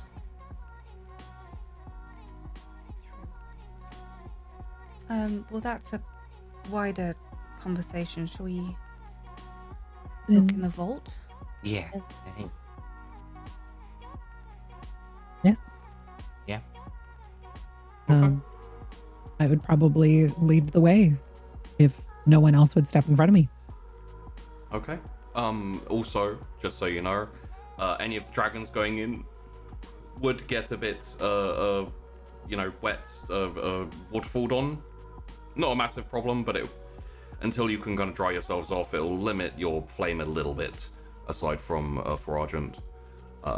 It just in a very minor account, you can still breathe fire, you're still perfectly fine. As you go in, you realize that even for Tourmaline, the access is dragon-sized. You don't feel cramped walking through this. I would say probably in Cinzia and Ardor especially are a bit less comfortable. dragons don't like being underground for the most part, and the ones who do are a little bit weird. What's up, Tourmaline? When you get in, you find a large open chamber with some pedestals, some items on them. You have a helmet that is like partially kind of like, it almost looks like it's been bitten away. You have some like larger, almost like wooden horse kind of looking things that have like draped over metal scales and, you know, kind of like dragon armor essentially. Some of it's been burned, some of it's been chipped away, it looks in disrepair. You have weapons on racks, spears, bows, swords, all of them nicely made, but quite a few of them are snapped or damaged or in disrepair. A lot of this is reasonably dusty to a degree. And finally, you have an empty kind of, it almost looks like a big bird's nest all over at the back of the chamber. This big area where you can see like the little indentations and stuff where eggs clearly have been or were, and on the back wall is a large like carved out section which it kind of like juts out a little bit from the wall. It's just a big block of stone that it kind of sits prominently on that back wall, and kind of around it you have symbols of dragons breathing fire, like lungrons and hydrangs and dragons and wyverns, all kind of like blowing fire at this chunk of rock.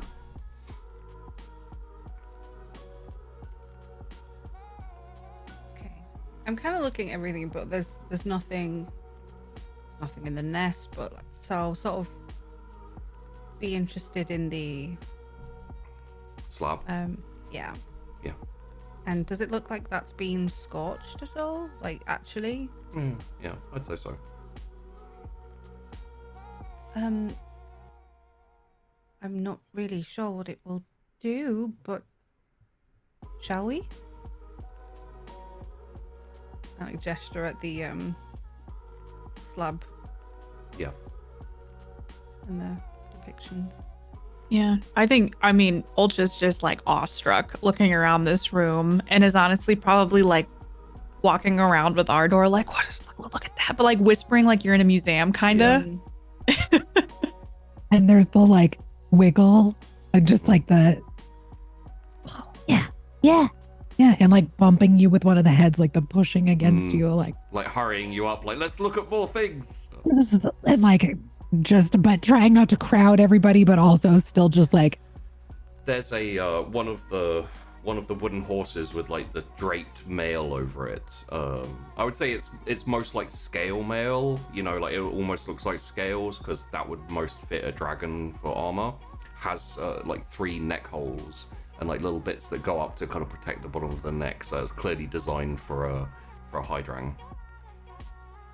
Yeah, I mean, I'm pointing out all this stuff and like, oh my gosh, do you see that? Like, just we're probably being very disruptive because I know I'm whispering very loudly, but yeah, that museum being quiet, vibe, yeah, being like, oh my god, Ulcha, so cool.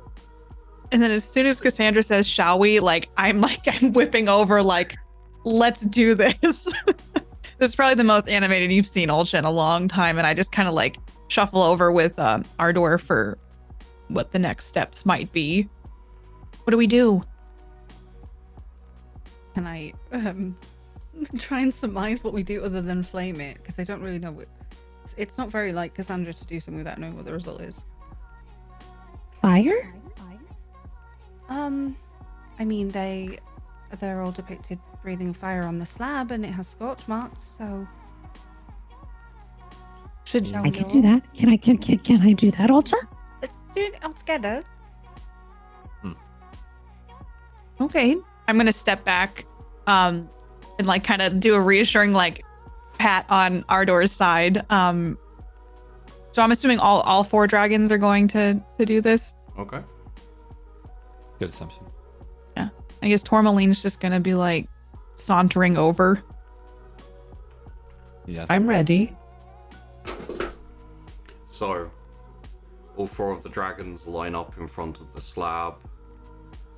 And then, one by one, I'm guessing the one who can't contain themselves the most would be Ardor. So, starting with red, a red flame leaps out from the middle head between the mouth, just and like slowly like washes against the stone. Joined next by a blue flame, which and flays across. Then a silver flame, which flies out and is a bit stronger currently, which is funny because from all of you as dragons, you all know that the weakest flame is Argent's. But right now, it's just a little bit stronger because someone cheats when it comes to water. That's all I'm gonna say.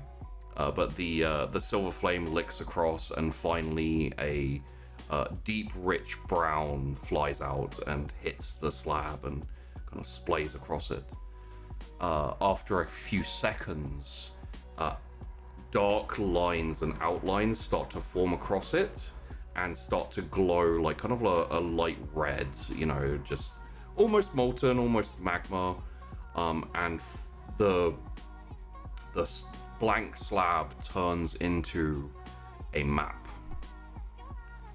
with islands, with the edge of the continent, and then with this archipelago up in the northeast, kind of further, like the direction you were going when you came to this island. If you kept going, you'd eventually reach it. It looks, in terms of distance, it looks maybe a little bit further, so it could take maybe 3 or 4 days flying. And the symbols around it are of eggs and are of dragons. Going even further, there are some further outlying small islands, and like it kind of maps out that area going away from Litis. And as you keep flaming, it just kind of like keeps it burning. But if you stop flaming, or if you run out of like breath, essentially, it stays there for a while, like a good 5-10 minutes. So Ardor's not stopping until somebody tells Ardor to stop. Or like, if Ardor notices that everybody else stops and it's just Ardor, they'll be like the slow, just... Yeah. And then eventually, even Ardor, the flame dies and the map is there. So I suppose that's where the wild dragons are. I suppose so. Or are these all nests that we are to collect from? Are they like drop points? I'll give you a little more info on the islands. There are eggs and also flying dragons, like they're flying around the archipelago. You can probably take the assumption that be where the wild dragons are. Well, the pact, the agreement was the dragons bring the eggs to Nyan's Fall. I'm not sure what encroaching on wild dragon territory would be like.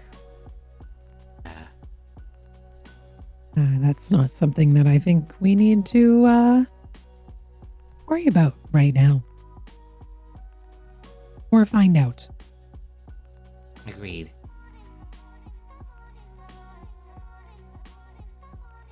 I agree. So, there's no eggs currently, but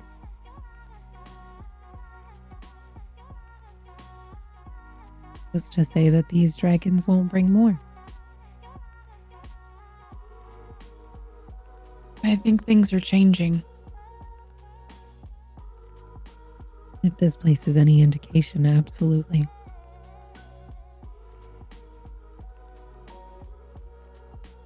It might be something where you need to go and have a chat with the more or less wild dragons to see if the pact is still even in place anymore. Yes. What would a future be like without dragon riders? What if we were the last of them?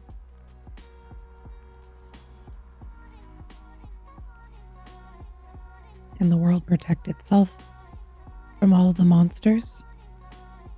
All of the monsters that are waking up that we haven't seen in thousands of years?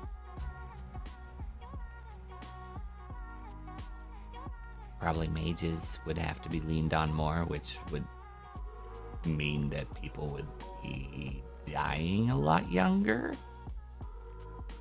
Since they kind of Does- use life force and things. Does that also mean that potentially people would be working together against monsters? Debatable. From the histories, I can give you that mages are very, very unreliable and very often, for example, to use the Empire and the Emperor, very often take the path of conquest and total domination. Which is part of the reasons the Dragon Riders were formed and existed, was to deal with the mages, or deal with mages. I do think there are always going to be problems and monsters where we can help,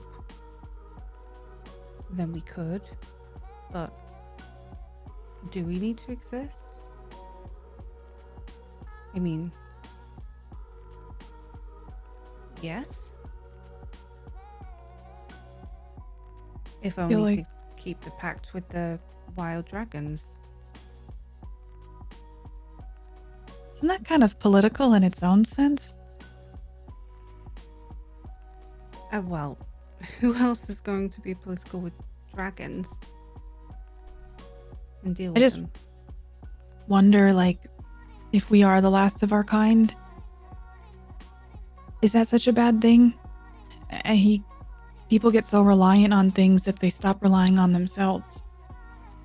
Which is a very valid point. But what about wild dragons? Perhaps it's What's- this place, but it makes me feel like maybe we can all coexist.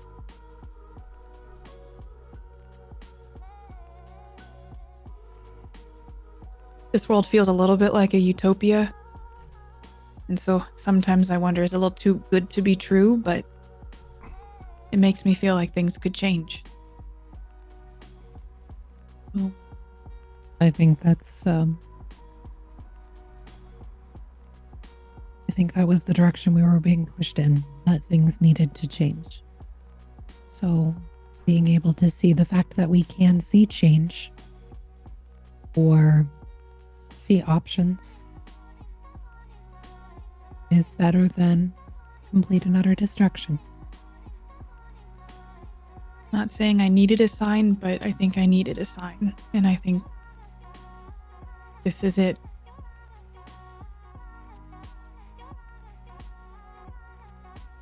So we want to settle here? New plan? New plan.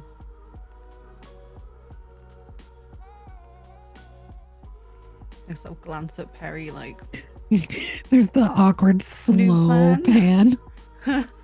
So, if you'll allow me for a second, mm-hmm. you have a day or two of essentially time to be here Mm-hmm. until anything needs to happen. Unless anyone would really like to broach the subject and get right into it, I feel like all of you would take your riders and dragons, each would take the opportunity for a couple of days of just enjoying Niane's fall, before having to, essentially parry, the time's coming. I do have one highlight I would like to give, which is on one of the nights, doesn't really matter which, Ultra, you're outside after the sun has gone down, near the waterfall, out in the grass with Ardor, and if it's something that Ultra would be doing currently, you're meditating. No, I think since Silka died and Ardor and Ulcha had their chat, Ulcha has incorporated meditation back into the routine, and now that we've been here, it's given her a sense of peace. So yeah, she would be meditating again, more consistently, maybe not as much as before, but definitely more consistently. It's a small thing, but as you're sitting there on a small kind of rock in this vast green area with Ardor kind of just semi-snoozing nearby, all three heads like laid to rest on front of the paws.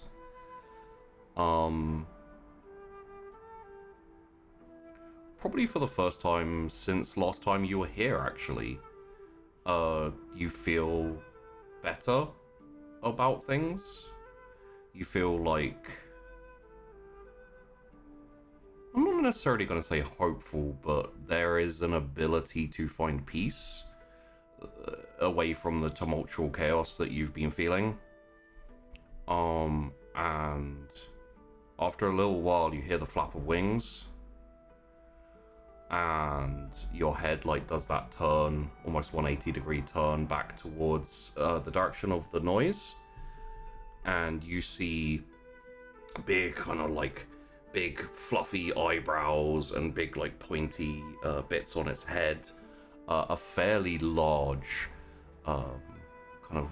if you know what a greater horned owl looks like, is perched on top of the middle snout of Ardor's heads, and its head turns to you very slightly and just goes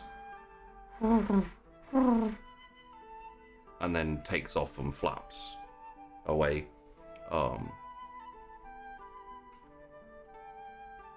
Does Ardor wake up at all when that happens? No.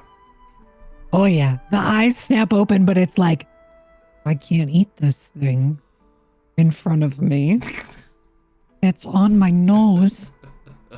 And I think I recognize your eyes open, and I appreciate Ardor's restraint. This owl's on the snoot. And one last piece, as it flaps away, coming down from above you, a feather, and lands in your lap. I think just what seems like it happened in a blink of an eye almost. Taking it as a sign that maybe Silka just came to visit, or the essence of Silka came to make sure that everything... It's like the sign that she's been waiting for of you're moving in the right direction, coming to this place and now seeing this. When you were with Ardor in the mountains, or in the hills, you let a feather go. Mm-hmm. So the full circle moment, realization that Silka got to fly, you can see Ulcha's eyes start to water. And I think I just lock eyes with the middle head of Ardor. And I pick up the feather and I flip it over and I look at it because it's a fresh feather. It's untouched by dirt and wind and the elements. and I take it, and where I took the feather out of my shawl, I put it in the way that Silka taught me. And now I have this new feather to carry Silka with me in addition to the stone that we made. And the night goes on, you all sleep, and in the morning, you slowly get up. There's no, like, need to get up, so you wake up in your own time and everything. However, Perry, when you get up, you know that at this point is the last, not the last possible moment, but if you want to make a meeting, if you want to get to Lowhold, then you have to leave today. I imagine that is in the thoughts of all 8 of you, to some degree, and you wake up with that in your heads.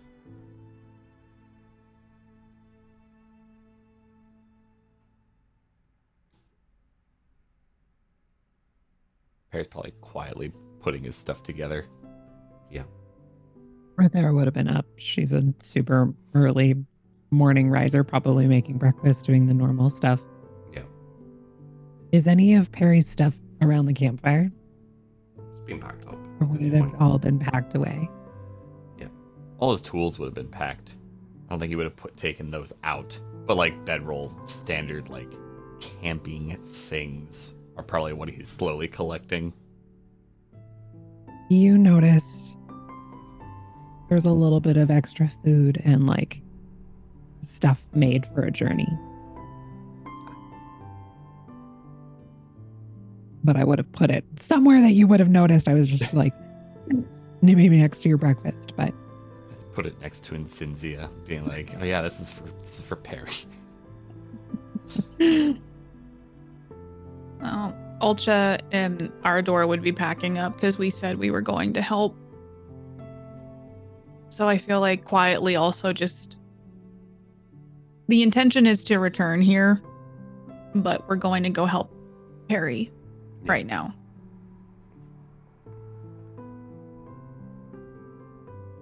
Are you really going? Yep. Can't leave him.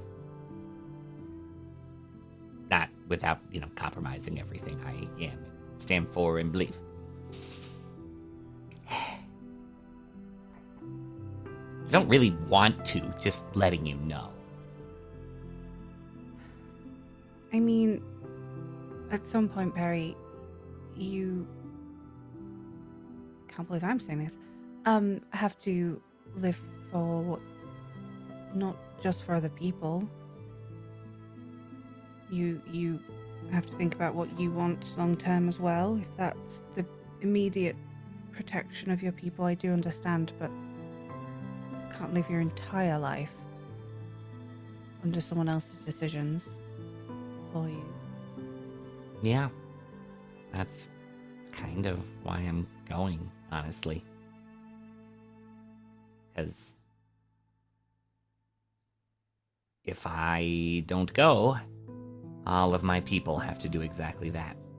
I understand, but hopefully, if there is peace again, or there can be some brokered, then you can reassess, and you don't have to keep giving all the time. Yeah, it's true. Decide what you want to do. I want my family to be safe. That is what I want. Otherwise, I wouldn't go. And I think I would ask that before anything does get destructive, if it comes to that, you would try and negate it or have a conversation. That's exactly what I'm doing.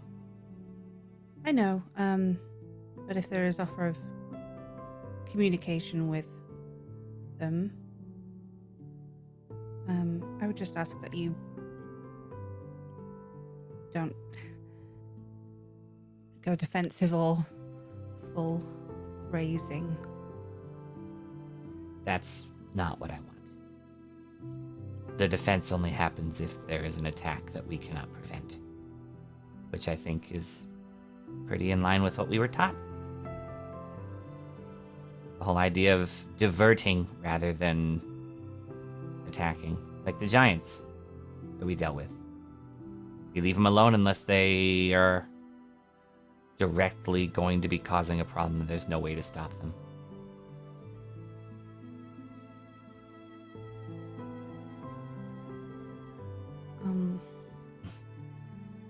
Well, thank you.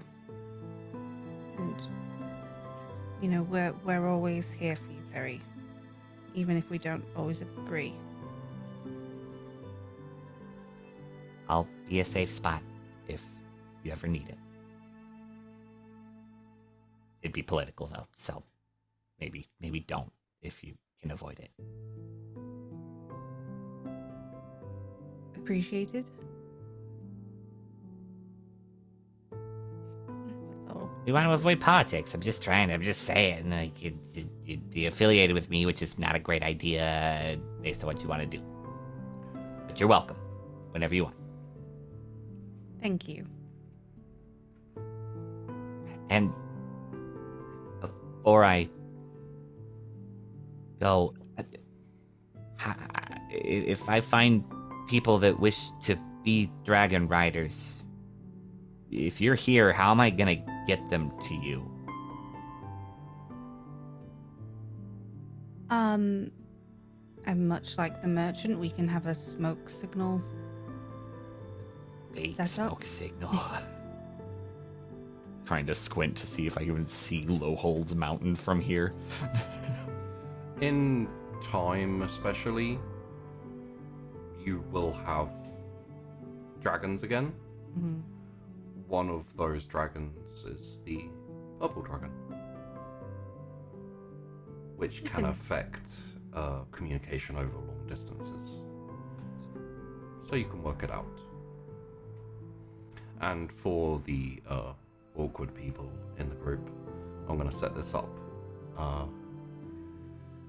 So, little time goes by, Perry gets ready, Ultra gets ready, and you find yourselves a little bit too soon than any of you would prefer, because I feel like finding this place has made the decision a little bit harder for Perry.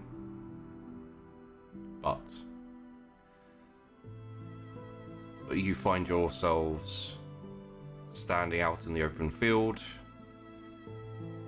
Perry packed, the dragon's ready, and about to mount up and leave.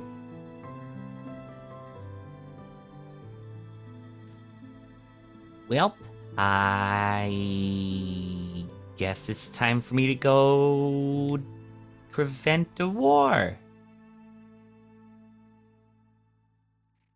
We'll be here if you need us. Okie dokie. And the dragon riders I'll be meeting up with, to see who wants to stay with me in Lowhold. Do you want me to tell them about where you are if they don't want that?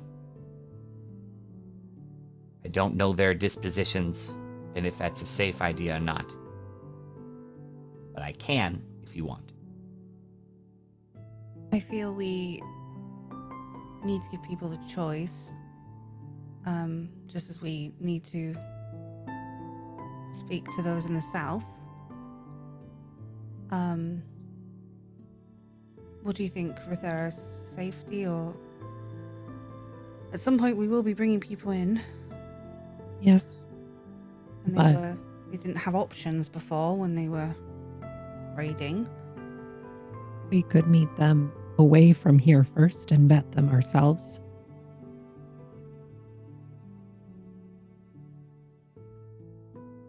before Yes. we trust them with the safety of all of the eggs remaining. Or new to come. Can meet in the forest between here and Lowhold. Could meet there, though it is a little close to Cargilia. They might see that. Could go to the swamp. It does have some protection you've received. That could be a good in-between point. It's not in between, but Well, the Outbreak Mounds would be closer. Send them there. yeah. Or just could be a good spot. Safe. Easily accessible for those who wish it.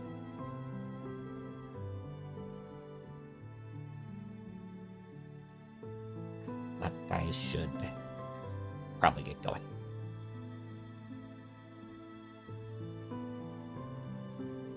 Be safe. Safe. I will. I don't think there's going to be a fight. I will do actively everything I can to avoid that. I think they're flexing, shall we say, to make sure that they have control of Lowhold. And when they perhaps see several dragons going, we'd rather you don't, maybe they'll just walk away. That's the hope. I will do my best to talk to them exactly about that. Thank you. Mm-hmm. Well, ready, Elsha? Are you sure you want to do this? You would be directly associated with Lowhold even if you leave. I guess I view it a little differently. I'm helping a friend stop a war. I'm not really associating with Lowhold. I'll probably stay outside of the city anyway. Okay. Just, I don't know if they'll see it that way. I agree with you. I'm just warning you. I just don't really care what they think. Fair. And I just kind of want to do what feels right in my gut, and right now this is what feels right. Okay. Well, see y'all later. And Perry climbs up awkwardly Goes to climb up on onto onto Tourmaline. Tourmaline. Okay. And kind of a final nod, takes off toward Lowhold. Probably skirting around to the south of the forest, closer to Garrick. Yeah. So it's not, so he doesn't cross over the marching army. Right. So, Perry, Ultra, Tourmaline, and Odor, you take off and head back towards the mainland and head back towards Lowhold. Over the clouds. And so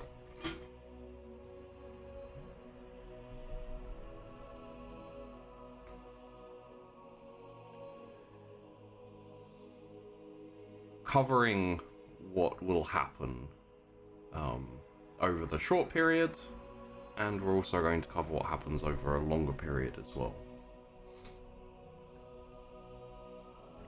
To start off with, Ultra and Perry, when you make it to Lowhold, you are greeted. You are brought to meet 3 dragon riders and their dragons. They introduce themselves as Zekdash, Bram Undermeyer, and Fliss Sillen. They are accompanied by Zekdash and his yellow Lungron, a skook. Zektash was originally from Cotter's Lodge, actually, and is a fairly simple person. Has been taking the time recently since the fall of Harrowhold to just survive, and answered the call because he wanted somewhere a bit more safe, seeing as up in the desert up there is, unfortunately, another primal who is awakening. He is, if you've ever seen and Zect has seen this, a couple of the other two have as well, if you've ever seen the mummy, you know, the sand face that goes around the place? A bit like that, but with some rock to it as well. Good. I'm sure at some point that will be dealt with. Bram Undermeyer is accompanied by his golden wyvern, who introduces himself as Sivoy, the Sky King. Bram tells you that it is a self-proclaimed title, and he hasn't been able to get Sivoy out of the habit of calling himself the Sky King. Bram lived in the Steel Spine for quite a while, is one of the Baran people, the mountain tribes. Finally, Fliss, Selin, and their pink wyvern, Galeran, are in a village near Sunswept, living in this kind of savannah area. Very simple farmer, very straight to the point, fairly straight shooting. What I'll say is that all of them express the interest in helping and an interest in forming a pod of some kind to keep. All of them like the idea of a fairly neutral place in the continent. It would very much depend on whether you tell any of them about I guess it's not Blackrock anymore, is it?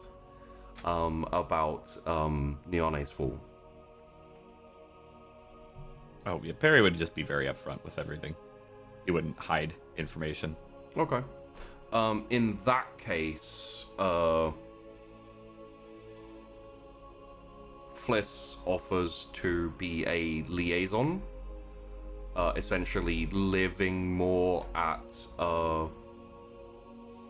Niane's Fall, but traveling on the often back and forth. Bram is very interested in staying here and helping you, along with his golden wyvern, Sivoy the Sky King, and Zect as well. Essentially thinks that it would be a good idea to have somewhere neutral where, like, none of them particularly want to fight. None of them particularly want to get involved with any type of war or anything like that.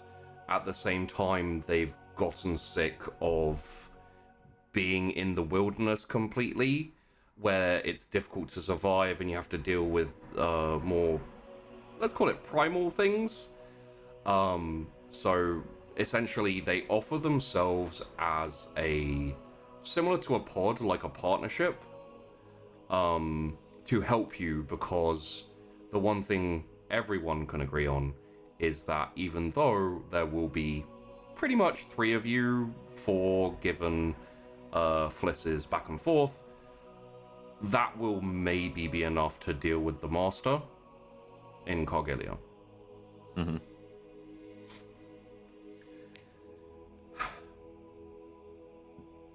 Question for Ulcha and for Perry. How does this play out for you? Is this something that you both find acceptable? And Perry would be fine with that. Basically having 3 dragon riders outside of himself associated directly with Lowhold, with one of them kind of bridging that gap between them and Niarne's fall, which was his concern of how do we stay in contact, how do I send people to you if needed, and we found a solution to that pretty quickly and easily. Okay. But Perry would lean on Ulcha, since essentially she is the representative of Niarne's fall. Yeah, I think just the fact that the person would be doing like kind of the back and forth saves Ultra some time, because I think in a way she was going to talk to Perry about I'll do that, but now she doesn't have to. It's fine. It's like pod-esque. She wouldn't say that she's part of this pod. Yeah. But she's willing to work with them and be cooperative and like figure plans out, and she's probably feeling them out, but definitely just kind of defaulting to Perry for a lot of things, and in a way also trying to establish some independence from even the name Dragon Rider. Yeah. And what it might encompass, and kind of creating an identity of, I am a person with a dragon, and yes, I ride a dragon, but it doesn't necessarily mean what it used to mean. In that case, the only ask they have is that they are provided adequate meals for themselves and for their dragons, and are essentially treated as if they own the mountain, which is something that is suggested by the governor directly to you, Perry. Oh, okay. Because Perry would be like, no, you don't own the mountain. To avoid some of the issues that could occur from essentially you becoming king of the mountain and king of the Lowhold peoples, the mayor surrenders to you. In the sense of, congratulations, you have come here, you have conquered the mountain is now yours, we will pay tribute to you. The tribute suggested, and I'm assuming you agree, is essentially enough food to feed your dragons, pretty much, and somewhere to, basically room and board. Yeah, room and board, essentially. Perry doesn't like that, but probably realizes that's the only way it's going to be easily recognized by the rest of the cities. And the thing is unless you declare yourself king, you're just an unaffiliated dragon rider who happens to be here. If you have laid claim to the mountain, then it's a nice little trick whereby if anyone tries to deal with Lowhold, they're dealing with you directly, but Lowhold isn't taking a stance. Essentially, you have vassalized Lowhold, but you just claiming that you're like, I'm Dragon Rider, I am uncontrollable and I am arbitrary, I take mountain. It's like everyone's got to know what's going on, but politically it's a lot easier to swallow than, a Dragon Rider becoming a king or something. Yeah. Perry would reluctantly go with that, just because.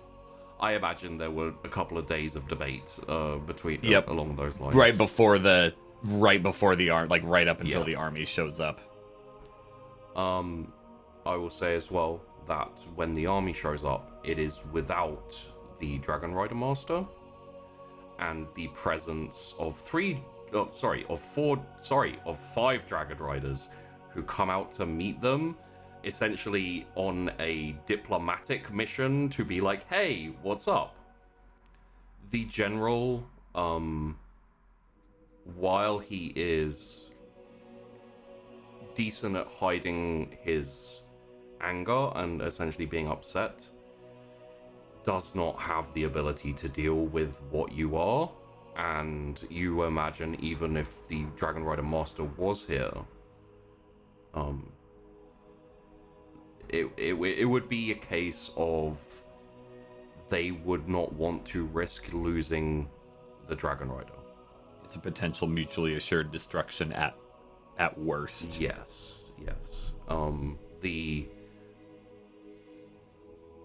A truce is struck, and the beginnings of the general is not your brother. It is the general of Corgilia. I forgot what his name was off the top of my head, but he's part of the council. So, a truce is struck, and the beginnings of negotiations begin. There are demands, positive trade agreements, and agreements to fulfill weapon requests. Of course, traded, but, essentially, Lowhold will have to become a bit more militaristic in terms of crafting to fulfill orders and etc. And, I'm sorry to say so, will, through this deal, add to the territory and conquering nature of Corgilia. Harry would counter with a sure, but if others want to trade with us, we're not going to be exclusive to you. No. And there would be like no budging on that. Yeah, there's no exclusivity deal in it. It is very much an agreement to stay neutral and to consider Lowhold a neutral territory. But such is the nature of what deal. he expected, admittedly, from them. So, okay. Yeah, and that's what Harry would do. In that case, going forward, Lowhold remains neutral for the next few years, which is kind of how far we're going forward here. Corgilia expands to encompass the majority of this part of the continent up to the Steel Spine. It is not ideal. Corgilia itself is more militaristic than it was always militaristic, but it essentially expands to encompass all of the towns and cities and villages up to the swamp. It does send some expeditions further into the mountains. However, when they never return from the swamp, they stop sending expeditions that way.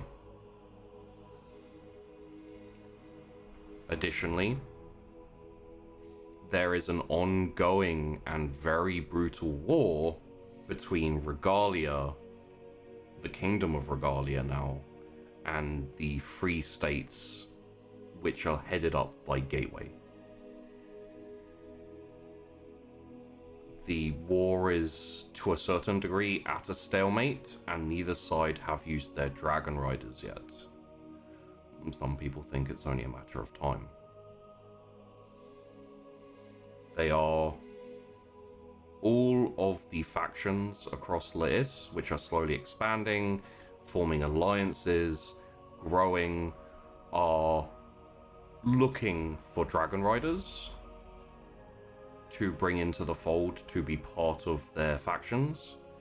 However, a lot of independent and fairly neutral or isolated smaller Dragon Rider communities have sprung up across the continent. A lot of them are focused on repressing monster incursions and creature incursions. A few of them have decided to deal with rogue Dragon Riders and rogue mages. A very small portion of them have involved themselves directly. Unfortunately, there are a couple of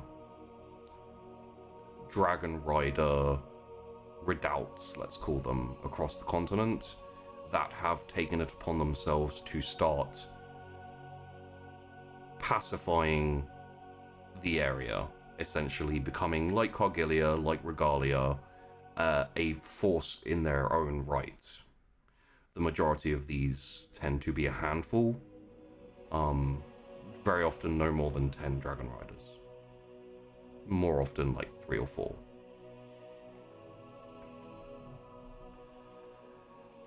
Cassandra and Rethera, and also Ultra. I assume Ultra, you're more affiliated to Niana's Fall than to Lowhold. as the years go past? Oh yeah, like I was there for the first initial like shutdown of a war essentially, and Yeah. I think in a way Ultra and in Ardor maybe more like nomadic a little bit, but that their home base is at the falls with Cassandra and Rithera. Yeah. And I think in a lot of ways Ultra's now considering Ardor and treating Ardor more as like an equal, and like we have a lot of discussions about where we want to go and what we want to do, and just not really have a set plan, and just both of us kind of going with our gut. But yeah, I would say, and if Perry was like, hey, I need help, you know, Ultra and Ardor would be there. But Yeah. very much like home is the falls, but we're kind of all over the place, I would say. Yeah. Okay. And I think all three of you would probably head off to meet the wild dragons, where upon you appraise them of the situation, you meet what could be essentially considered their pack leader, which is a Longron, and is their name is Underwater Dawn. I can't remember the naming situation now. Where's the name? Ah, yes. Underwater Dawn Coral Nest is the name of the current leader of the wild dragons in this area that you go to, at least as you meet them. And you praise them of the situation. They agree to reaffirm the connection between humans and dragons via you specifically, and to maintain the delivery of eggs, although it will take some time, maybe 5 years. You do, however, have some eggs already. And I can tell you, at the very least, that in the next few years, with some prospective riders coming to be tested in Niana's Fall, you have, let me just find it, 2 5 different riders. You find yourself gaining a brown dragon, a silver longron, a gold wyvern, a deep blue hydrang, and a red dragon. Students to be raised. But that is another story which we won't delve into here. Fun fact, yeah, like all of the colors and everything, like aside from the gold, I rolled randomly, and yeah, that's how the eggs came out. So, Cassandra, Rithera, and Ultra, along with your dragons, you raise, over the next years, you start to raise the next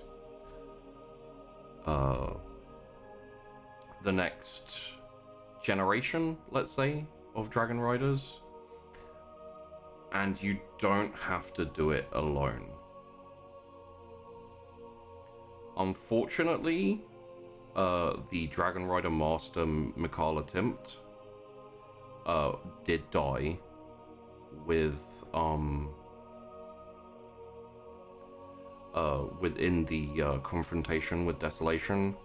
However, not wanting to lose the knowledge of the masters, such as it is, you are eventually found by his dragon, Grintoilen, who goes into isolation at the top of the mountain above the waterfall, but will be there to help instruct you in instructing the next generation.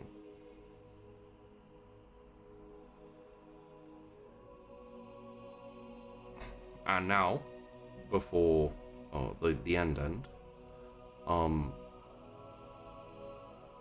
for both your dragons and for your riders, what do the next years have for you, for each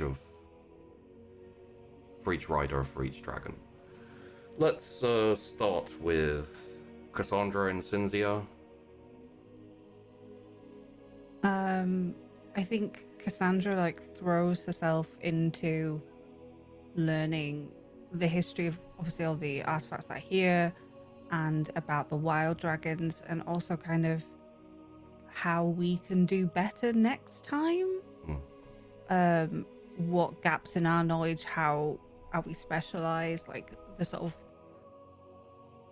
we don't want to min-max a dragon rider, but we also want to make sure they're well-rounded and everything. So and testing people before, her life is about how we work with each other and work with dragons, I suppose, at this point. And taking on board how Ultra works with Ardor. Obviously Cassandra and Argent have always been equal to her, but learning it and going forward and teaching it to the next people is that's where she's at. She's loving it. I will say for Cynthia as well, fairly quickly, wild animals and also grazing animals are brought to the island and flourish quite quickly. It is not uncommon after a couple of years to see wild herds of deer, etc., etc. So the hunting is good, and especially as there are so few of you for now, easy. I think we probably helped bring a few of them over, and then we ate when we got there first, and then we brought some back. But for Incinzia, she's definitely probably aligned with Rithera. I imagine Rithera's wanting to go against the big creatures that are sort of can't be managed by general villages. So either deter or kill them, I guess. But not really the big picture. It's these things we can do, and it's fun. Kind of delving into monster hunting a little bit. Yeah. That's how it Incinzia's having a great time in that. I will say in that case, both Incinzia and Rithera now sport a couple of dashing scars, just from the more intense battles you've faced over the years. Moving on, Rithera, Ardor. As Incinzia was saying that, we really kind of threw ourselves into the other side, that Cass is doing a lot of the books and making sure that all of that is going well, but about helping new dragon riders, or whatever we want to call them, the new rebirth of where we are, become very well-rounded. Was a lot of hunting and training and seeking out different forms of martial arts and growing our knowledge, because a lot of the masters all specialized in different things, and we don't have that now. So there was a lot of that. And then but also really Rithera is really interested in talking and negotiating with the dragons and the eggs and that protection. So probably bugging Cass a little bit of all of her knowledge and being okay, so we're going to meet these people, and making sure that she's there at every meeting if she can be. But kind of letting Cass take the lead on a lot of stuff in that sense, and then really focusing on the martial training and physical training of the new recruits to come in. And then Ardor is just happy to see Ultra smile again. Yeah. and is happy to be exploring and flying, and every new experience is just an incredible new journey. And I think Ardor unknowingly is trying to bring that joy into every single new experience for Ulcha. Could And I suggest for both Ardor and for Ulcha that I like the idea and I feel like it fits that Ulcha and Ardor end up being liaisons with the wild dragons and going to visit them fairly regularly, and also exploring the islands around there. Just like seeing what's out there, basically. Yeah, I feel like in general they're exploring, and I'm like I said, like kind of nomadic in a way. But yeah, they're probably chatting with the wild dragons, maybe just popping by to say hi, even when they're not meant to be there. Like, hey, what's up? And then, you know, seeing what the world has to offer.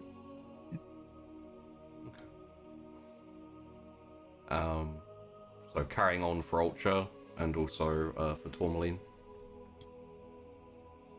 Well, Ultra, like I just said, I think with Ardor, so much of her life, she didn't experience a lot being on the side of the mountain with that isolation. So we have that freedom now, and we're not necessarily tied to dragon riding and like that whole world in the same way. So we probably explore as much of the world as possible and look for people who might be a little lost or, you know, need a little bit of refuge, and kind of over time probably have set up shop in a few places, some camps that people could go to while they're figuring things out. And I think spending their time trying to see where they can leave a good impact with each encounter they have with people, and helping where anything Silka raising Ultra, making her trust her gut, and realizing she still has a really good foundation while it got rocky there for a bit, that the bones were good and the foundation was strong, even if you have to let go of some of that painful and confusing and honestly probably toxic part. And so she's just enjoying the freedom, but also feeling like she wants to give back a bit, and taking Ardor with her on that has been very fulfilling. Yeah, and I will give you this as well. In one of your more recent trips, you didn't go there, but you sighted a large landmass that is most probably another continent. Ooh. And so you have taken it upon yourselves to see what's there at some point in the future. Useful is Ardor's stamina, basically allowing you to travel further than the other dragon types. So you're going to see if anyone's there, and if you either make contact or find a whole new land. Yeah, and in the same vein, Ardor is more of a partner in this than just like my dragon. So I feel like a lot of discussion space, and probably giving a lot of, I don't know, hopefully confidence to Ardor in the way of like, I'm considered, in my opinion, is important. So kind of trying to forge a new way of how to do things. And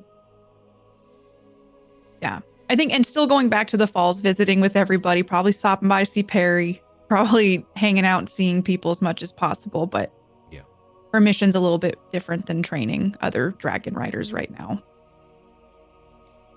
And I guess for Tourmaline, obviously still very loyally by Perry's side, very much just trying to teach Perry that sometimes slowing down makes you move faster.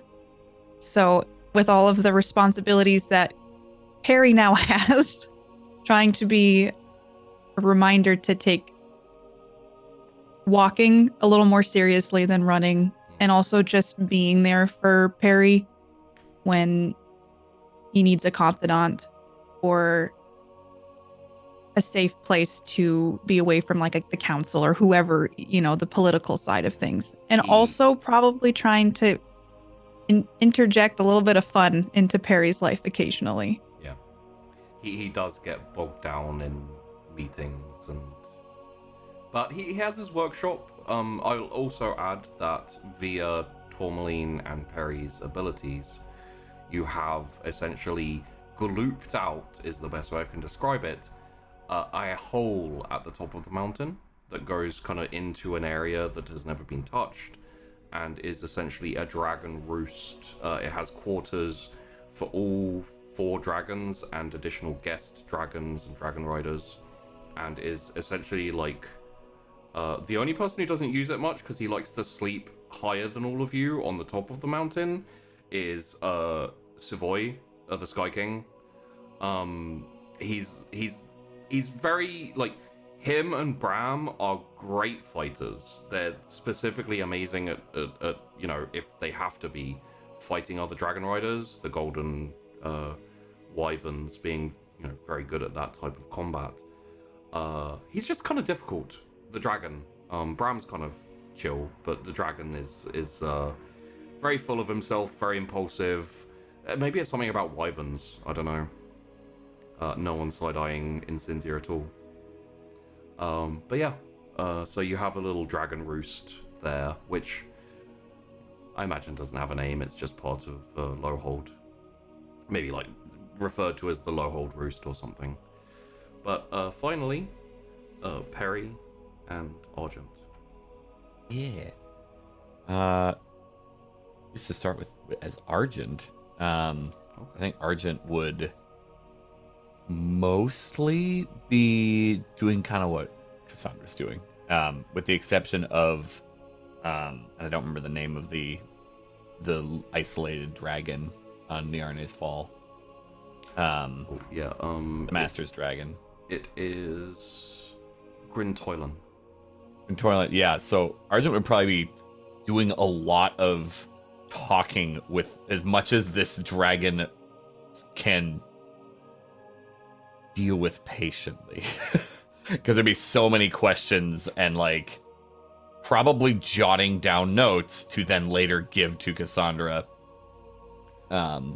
Just trying to get as much information out of this old ancient dragon as possible regarding dragon riders, history, anything that could be useful to try to help the pod that chills here. Yeah. And I will say, over the years, like he's not withering away, but signs of age are manifesting upon Grintoilen reasonably quickly, so it makes sense. Yeah. And but Perry? And then Perry, yeah. Perry would be semi-actively making it known and like doing his best to make it known that Lowhold is a neutral space, and if other dragon riders wish to join, he will happily give them that space, provided they, don't cause problems. For Lowhold specifically, or, we're affiliated with Lowhold. Haha, we're going to go attack Sunswept right now. Like, yeah, that would be, things like that, like a mild vetting process, only in the sense of like, what were your past actions? How did you affiliate yourself before? Have you been a part of those roving bands? Trying desperately to keep Lowhold as neutral and as safe as possible. Yeah. With his years. And then anybody who either within Lowhold, or I'd assume probably there are refugees that left other cities that went to Lowhold after they were attacked. Yeah. And he would take them in as best as possible. Okay. Since now that there's a little easier way to get large amounts of food as needed, because there are some dragons that can easily go hunt to kind of help provide for the city a bit. Even though probably their wealth has grown due to all of the trade for war. Yeah. So, yeah, Harry is trying his best to be as benevolent as a king as possible, because he still doesn't want to be king. He's not officially king in title or anything. Like, no, just conqueror in title. Yeah, got a better conqueror title. Overlord Quartz. Probably doesn't like using any formalities, that sort of thing. When people, but what do you do? You still do sometimes go down into the into Lowhold, and Matron fusses over you, and you are still treated like you were to a certain degree, except for everyone knows who you are and you're a bit more popular. But Yeah. And so far, as far as a few years in the future, Lowhold has managed to stay neutral. It hasn't always been easy. There's been some very tense situations, but so far so good. And I'll finish this off by saying that while this is the end of season 2, and technically speaking, the end of this part of the story for these characters, doesn't mean this is the last we'll see of the characters, the dragons or the riders. I fully intend not only to carry on the story. You may have guessed that there's possibly something to do with the first dragon riders on Niana's Fall and those eggs that are hatched. We'll see about that. There's also a possibility of other people doing a Dragon Rider show. I won't say any more yet, but be on the lookout for Dragon Rider stories, because I do want to offer the system and the lore and the setting to other channels, to other people. I'd love to see other people, their own takes on Dragon Riders and things like that. And I have a few other ideas in the making, so probably not till later this year at the very earliest, but we'll see what can be done. And everyone pray for Askren, because if we're having new Dragon Riders and dragons, I'm gonna ask him to fucking paint them, because goddamn, he does a good job. So I hope everyone has enjoyed Dragon Riders, both season 1 and 2. A massive thanks from me to Tash, to Elbow, to Domestic Dan, and to Katie Peters Plays for being in 2 seasons, for making it work. So, okay, Tash, I apologize. I saw that look, and I was immediately like, yep, okay, yep, sure. I'm sorry. Their links are down below. And because I've kept them longer than I said I would, if anyone would like to do a quick outro, please feel free, but then I will outro and we can go. So, yeah, all good? Okay, yeah, down below, YouTube and on Twitch, you could go follow them, go give them love, all of that type of thing. I'm not even going to talk about myself or the channel right now. We're just going to outro, we're going to leave, because I really enjoyed the end of this episode. I don't want to taint it with myself. Thanks for watching, everyone. I hope you enjoyed Dragon Riders Season 1, Season 2, and I hope you're looking forward to Season 3. Thanks for watching, and we'll see you. We'll see you.